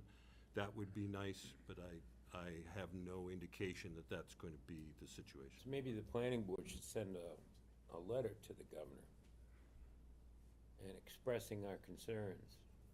Is there any indication on when that would go in front of governor and council? Because they're only meeting once in August. I mean, are they looking? No. It's gonna be a while. I mean, still even, well, there was something. I mean, the proposals are due to the listing agent Right. in mid-August. Right, that's what. Then they're gonna go through a vetting process.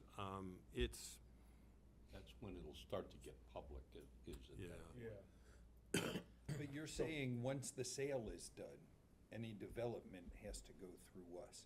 But are there promises that can be made at the state level that would override or tie our hands on decisions we can make? None that I am aware of. It has been listed as essentially you are buying it as is with all its wrinkles, pimples, and everything else. I've attended almost every one of the meetings of the commission, and they have repeatedly said that the city of Laconia has the ultimate decision. I mean, we can leave it 2-acre zoning.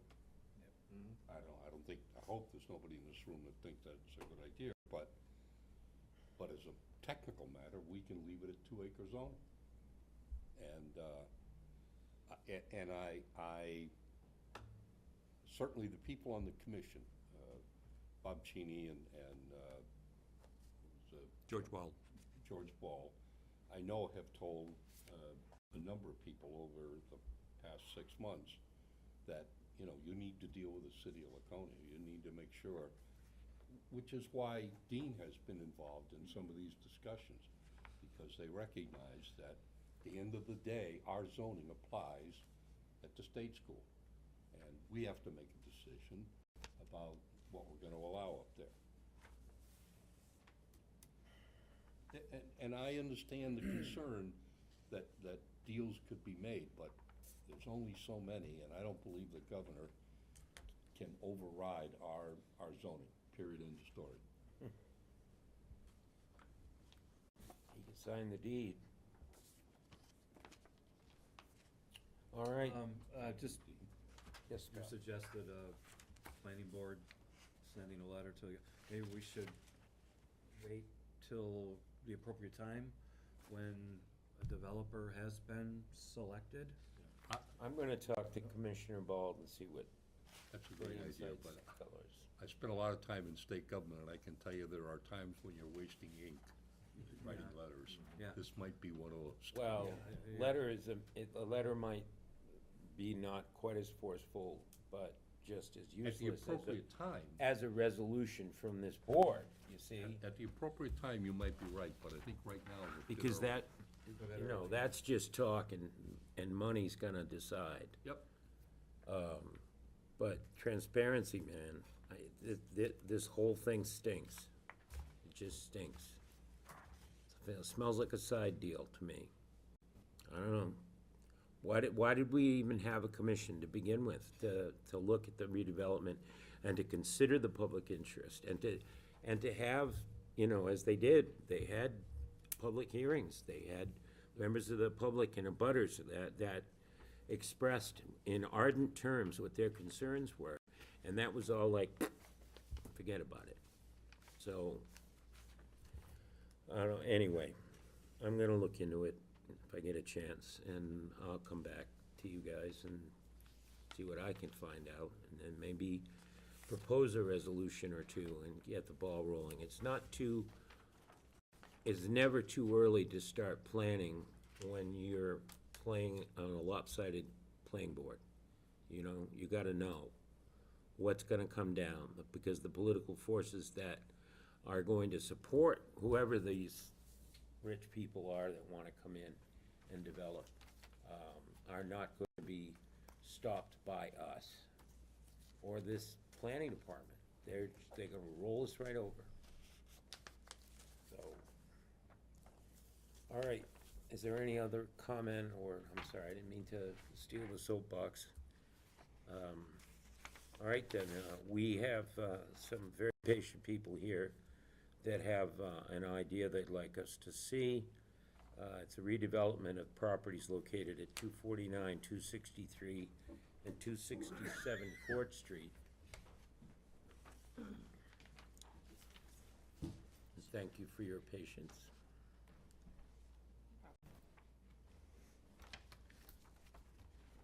I asked them earlier, they don't have any steak knives. I apologize. Well, it's all right, you can't be planning for these things, you know. We're only a, you know, planning board.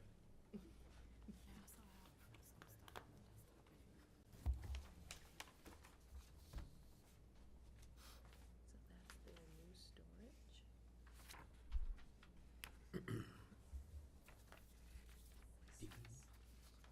Am I correct in that I'll be recusing on the next one? Right. So I'm gonna just turn that gavel over to Mike and I'm that out. Are you controlling it right now? I'll watch what you did when I get home. I was just trying to do full screen. All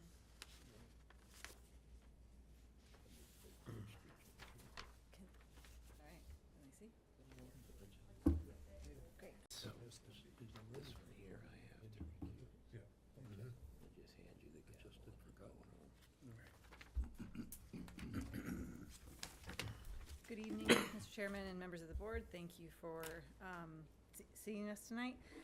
My name is Julie Bartlett, architect with ZDS. I'm here representing our clients for a proposed project on Court Street, multi-unit development. I'm not sure if you saw the package or not. Looks like you have. So this is I'll go over the package. Our first page is a summary of our zoning analysis and the project as a whole. I'll sort of touch on this as I go through the presentation a little bit more relative to the relief that we are requesting. The project is a 58,200 square foot mixed-use multi-unit 4-story project housing 44 residential units and 2 commercial spaces. We satisfy parking requirements, and we're within the minimum height requirement, maximum height requirement. We are looking for a little bit of other relief requests based on setbacks and some other things that I'll continue to explain as we go through this further. It is 3 lots, lots 59, 60, and 61. We'll be merging the lots, creating a 1.5 acre lot in total. It is in the urban commercial district. I'm sure you're familiar. It's a little over half a mile from downtown. Enlarged aerial view showing the three lots that we're talking about here. Keyser Court is to your south. Court Street is to the east. Here's the existing survey showing those 3 properties. And the rail line and the lake is to your west with a pedestrian access under that railway. Here's our proposed site plan. We spent a lot of time trying to orient the building on the site, trying to achieve what we felt to be the appropriate mix of commercial and residential use while providing parking.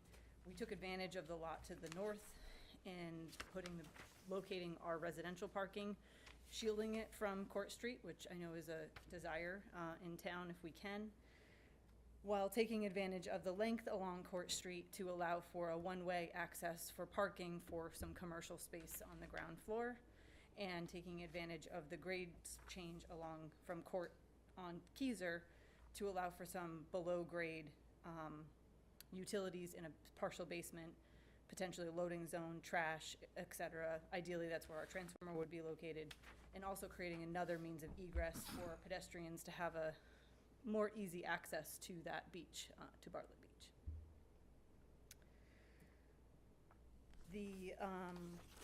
This is our ground level floor plan showing on the northerly side. We've got our residential lobby with access both from Court Street as well as from the residential parking in the rear. We've got 5 units on the ground floor. Within the total of 44 units, it's a mix of 1, 2, and 3-bedroom units. Some of these are 1+s, which would allow for some dens, recognizing the need for based on work from home in the last couple of years. It's still a big desire. And 2 commercial tenants that face Court Street. We would have the tenants on the ground floor, the residential tenants, all facing the rear of the property, potentially having some private patio spaces. We'd also look to have some form of an amenity, undetermined at this point, and then an outdoor amenity space for our tenants and some kind of a hardscape, probably maybe a fire pit, picnic tables, etc. On the front, we are hoping that one of these tenants hopefully is some kind of a cafe or a restaurant, which might be able to allow for some outdoor bistro-style dining as well. No tenant has been committed yet, so I don't want to state that for a fact. On the upper floors, we have our typical floor plan, which is on floors 2 and 3, is 14 units. Again, a mix of variety of units, most of which have some small balcony that's off of them. And then the top floor is within our gable, so the units get a little bit smaller, they're reduced, and we're providing a small amenity with an outdoor rooftop deck that overlooks and faces the lake to the west. Here's just a basement floor plan, not identified perfectly yet, identifying that we would have some kind of utility. As we develop this further with our engineers, this is likely where we would try to locate all utilities, loading, trash, and a means of egress out of the partial basement. Material palette for we tried to be contextual in keeping, while creating a 4-story building, having that 4th story within the gable roof, and pulling a natural, neutral material palette, stone base, some heavy timber, sealed shake shingles, board and batten that would be painted of some sort, a black finish, black windows and storefronts, wanting to announce the ground floor tenants and the residential with that stone base on the front Court Street side, wrapping the side elevation. Each elevation sort of is similar but different to each other. We didn't want to create a box here. We wanted to respond to the site, respond to the neighborhood. So we have a chimney on our north elevation that actually would be a fireplace within our lobby, which we thought would be a nice touch. Wrapping the rear of the building, the stone would start to minimize on the rear of the building where you'd have residential units. We felt that the stone might be a little too commercial, where you might have your own patio on the back side of the building, keeping more of the hardy, the lap, the board and batten, the shake. And then again, on the Keyser Court side where our grade changes most significantly. I'm sure we'll have some kind of retaining walls designed on site to accommodate this grade change with the rear amenity spaces and patios we're looking to do on the west-facing facade. Here's our proposed rendering, conceptual rendering of sort of just 3D image showing the material palette, potential landscaping, things like that we'd like to try to see here.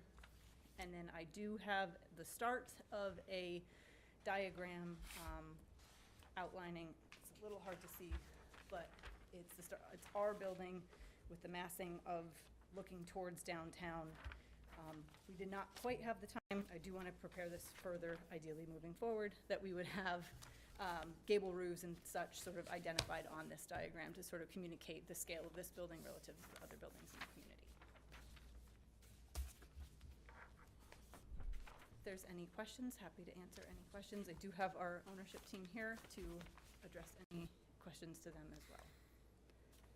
The setbacks that we are looking, the relief that we are looking for is the court. I'm going to go back to that first page. Is the Court Street setback is 50 feet. We are proposing 44 to accommodate for the parking, the width of a building, and then the space in the rear of the building as well. The landscape buffer parking setback requirement of 10 feet, we're proposing 5, and then the loading space setback as well. And then the density, overall density is allowable at 20 units per acre. We're proposing 30 units per acre.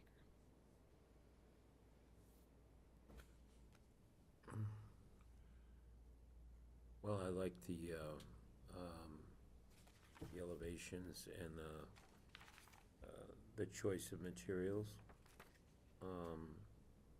Not that it would blend into the neighborhood all that well, but you, they have Stafford's new area, isn't that the abutter to the north?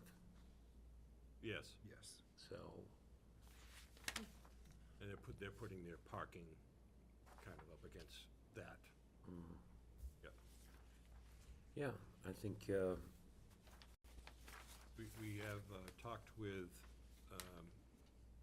DPW about the 50-foot setback on Court Street that's in our ordinance. It was designed many, many years ago. We have a similar setback on Union Ave. And Elm. Designed to allow expansion of the road if we ever wanted to, and since we just completely rebuilt Court Street, DPW's attitude is, that's what it's gonna be. right. So they're good with having the 40-something foot setback. It's on the WOW chart too. Yes. Bartlett Beach.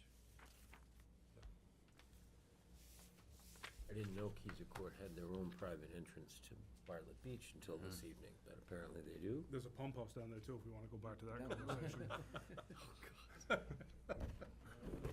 How many total units are being removed in that? I know at least one's a single family, but a couple of them are multifamilies. Do you know how many total units of living are being removed? Currently, there's a 4-unit, and then we have 1 commercial space as well as 249 Court Street, which is Okay. so 4 units currently. So That four. is 4 bedroom. Yeah, all one bedroom. 4 one-bedrooms? Yeah. One of those, I think, was the former Bob's Lock. Key. Yeah, that would be one of the buildings. Any other questions about this presentation? You certainly, it's helpful for you. You certainly provided us with a lot of detail for a conceptual. We often get this degree of detail for the final, so I hope you haven't built the whole thing yet. Area could use some revitalization, I would say. Yes, it is indeed, and it's undergoing it right now under our watch, really, because there's a number of properties in movement here, so,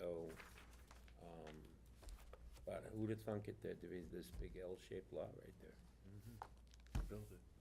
Yeah, Build it. build it, and they will come.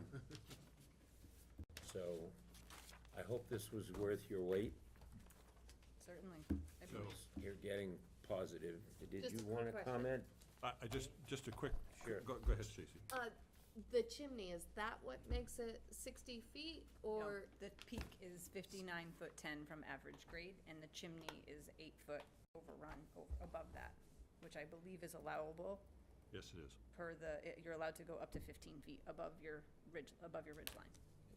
And you We're have, only at 8 above you that. have, extensive use of dormers on that 4th floor to blend the units up there into the roof line. Correct. So you do need to take a vote to accept or approve conceptual, but I just want to remind you once again, this is being proposed under performance zoning, which is the reason that they're here for the conceptual. They have outlined the relief that they would be looking for when they do their final site plan. And you're, as part of the zoning, performance zoning process, you're essentially saying, yes, we understand the relief that we would be granting you when we get to that point down the road here. And Just make sure. paraphrase, the- that we're okay with it. Just make sure the retaining walls are shown on the plan. That, She did mention that we're gonna have to put in some retaining walls. will be shown next time. Yep. Do we need a motion? I think, yes, Dean is asking us to, I would,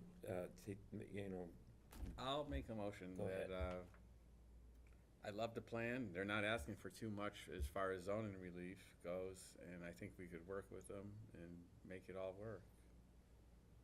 second. How's that? All those in favor? Opposed? Build it. Thank you very much. You won us over. All right, so, the chair recuses on the next item, and I'm gonna turn the gavel over to our Thanks for secretary. waiting, folks. And I'll catch you guys on the flip flop. All right, Peter, have a good night. Thank you.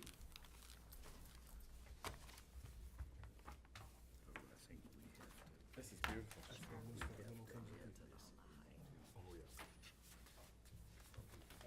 I'll help you out here, Mike, as best I can. What do we gotta do? All right, so as I mentioned at the beginning about the new state law that went into effect concerning. Oh, the reasons to.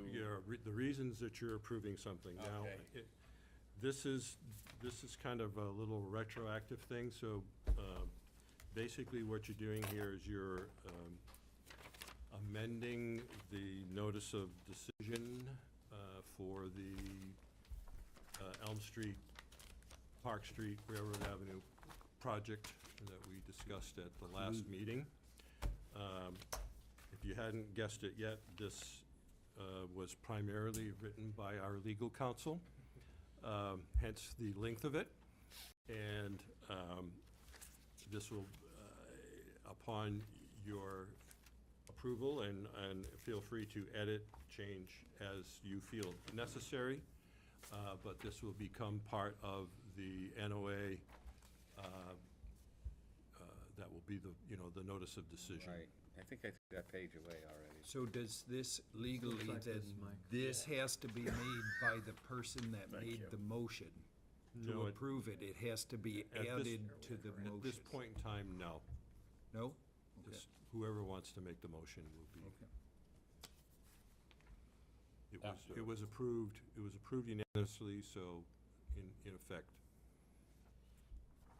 I would just think, because when we say, hey, I make a motion, and then someone says, Right. well, you want your motion to include this, don't you? And then we have to say yes. Right. So, but, all right, if you say not, then, okay. No, this is basically amending, so it's kind of a standalone. The minutes will reflect why we're doing it this way. I don't want you to think that in the future, your findings need to be this elaborate or. I think the last paragraph pretty much states the justification, support. Well, I'd like to make a motion that we, Oh, we need to correct it. what? It does have a couple of corrections. The board finds on that Oh, last typos? paragraph, yeah. Yeah, fines Well, needs if to be. they're gonna be No, that fins picky, to the left of me, it fins needs to be the correct. right. Hey, you know we're gonna have steak and fish tonight. Yes. Steel stakes. There are some typographical errors you'd like to point out? Just, the last paragraph, the board finds that. Yeah. the- Oh, Yeah. fine, yeah. Yep. And then therefore. Do we have to make those corrections? Somebody has to make a motion to add this and read that, and whatever they read, Kalina has to put in the minutes. Unless we read this verbatim, and you copy and paste with the We'll edits. copy and paste With the edits. with the edits. And therefore. So go ahead with your motion. Therefore, with an E, Touch on you each want of an E? the, Okay. I think of there's the another corrections. therefore somewhere in here that doesn't have an E either. We're just talking about the last paragraph? If I remember right. Yeah, the rest of it's all background. Yep. Anyway. Okay. Those are the two? Okay. I have a motion. Motion that we accept the memorandum to be included as part of the notice of action on the August Elm project, following that the board finds that the plan now shows the sheet pilings consistent with the Superior Court decision. As part of this approval, the board grants the necessary CUP, conditional use permit, consistent with the board's actions on earlier requests in this case, and the board specifically finds that the installation of the metal sheet pilings at locations closer to the subject property boundary than permitted under the city's traditional zoning requirements is consistent with and does not violate the required criteria found in the performance zoning provisions located in chapter 235-21.1E, parentheses, 1. Well read, Scott, thank you. Do we have a second? Thank you, Louis. Any discussion amongst the board? No, we're done. Roll call, please. All in favor? Passes unanimously. Thank you. One question. What's going on with Fitzgerald's property? All of a sudden, everything's empty.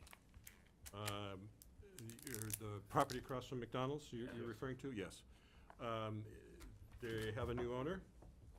I have briefly talked with him probably a month ago that he told me that he was considering buying it, but so he has. It is the same gentleman that is doing 109, right? 109 Weirs Boulevard? 109. Oh, all the little condos The new there. cottages, Yeah, yeah. those are lovely, actually. Yeah, I'm sure that he's going to do, he's going to do some form of redevelopment, and it'll be condos, I'm sure. Yeah. But we have no plans, and we have no, nothing preliminary or anything like that, other All than right. beyond that. There's a beach there, and they already have, I think it's 8 boat slips, something like that. Three slips. No, there's a U-shaped dock, one on each side, one in the middle. Okay. I rented there first year I was on the island. That's what's going on. Everything's going condo. He'll need a demo permit. He's gonna have to go to, probably have to go to Heritage Commission, because I think the building's older than 50 years old, so, he's got a long haul to go here. Okay, while we're on it, Brett came up with the idea of, the little cottages that are going 36 feet tall. How, do we really need to stop it before it's too late? It's one of the items for the Master Plan Steering Committee to come up with some type of a formula based on footprint. Next meeting of Master Plan Steering Committee will be in September, so it is on the agenda. Very good. I know that, if I might just add, reading about this skyscraper they built in New York City, it's like the world's skinniest skyscraper. And anyway, they described it as far as a ratio of the height to the footprint and how it was the highest there's ever been built. Right. And so I don't know if that's one way you come up with a formula. Well, Brett Just came up thought with I'd the throw it out idea there. that it couldn't exceed the longest length. Except that that was too tight. Like, it's not gonna be able to build livable space. Well, you don't want to be too limiting. We'll come up with some type of a formula, and then you can jigger it all you want. Very good. Motion to adjourn. Yes. Moved. Moved. Good night, folks. Alrighty. As Peter would say, thank you for your service to the city.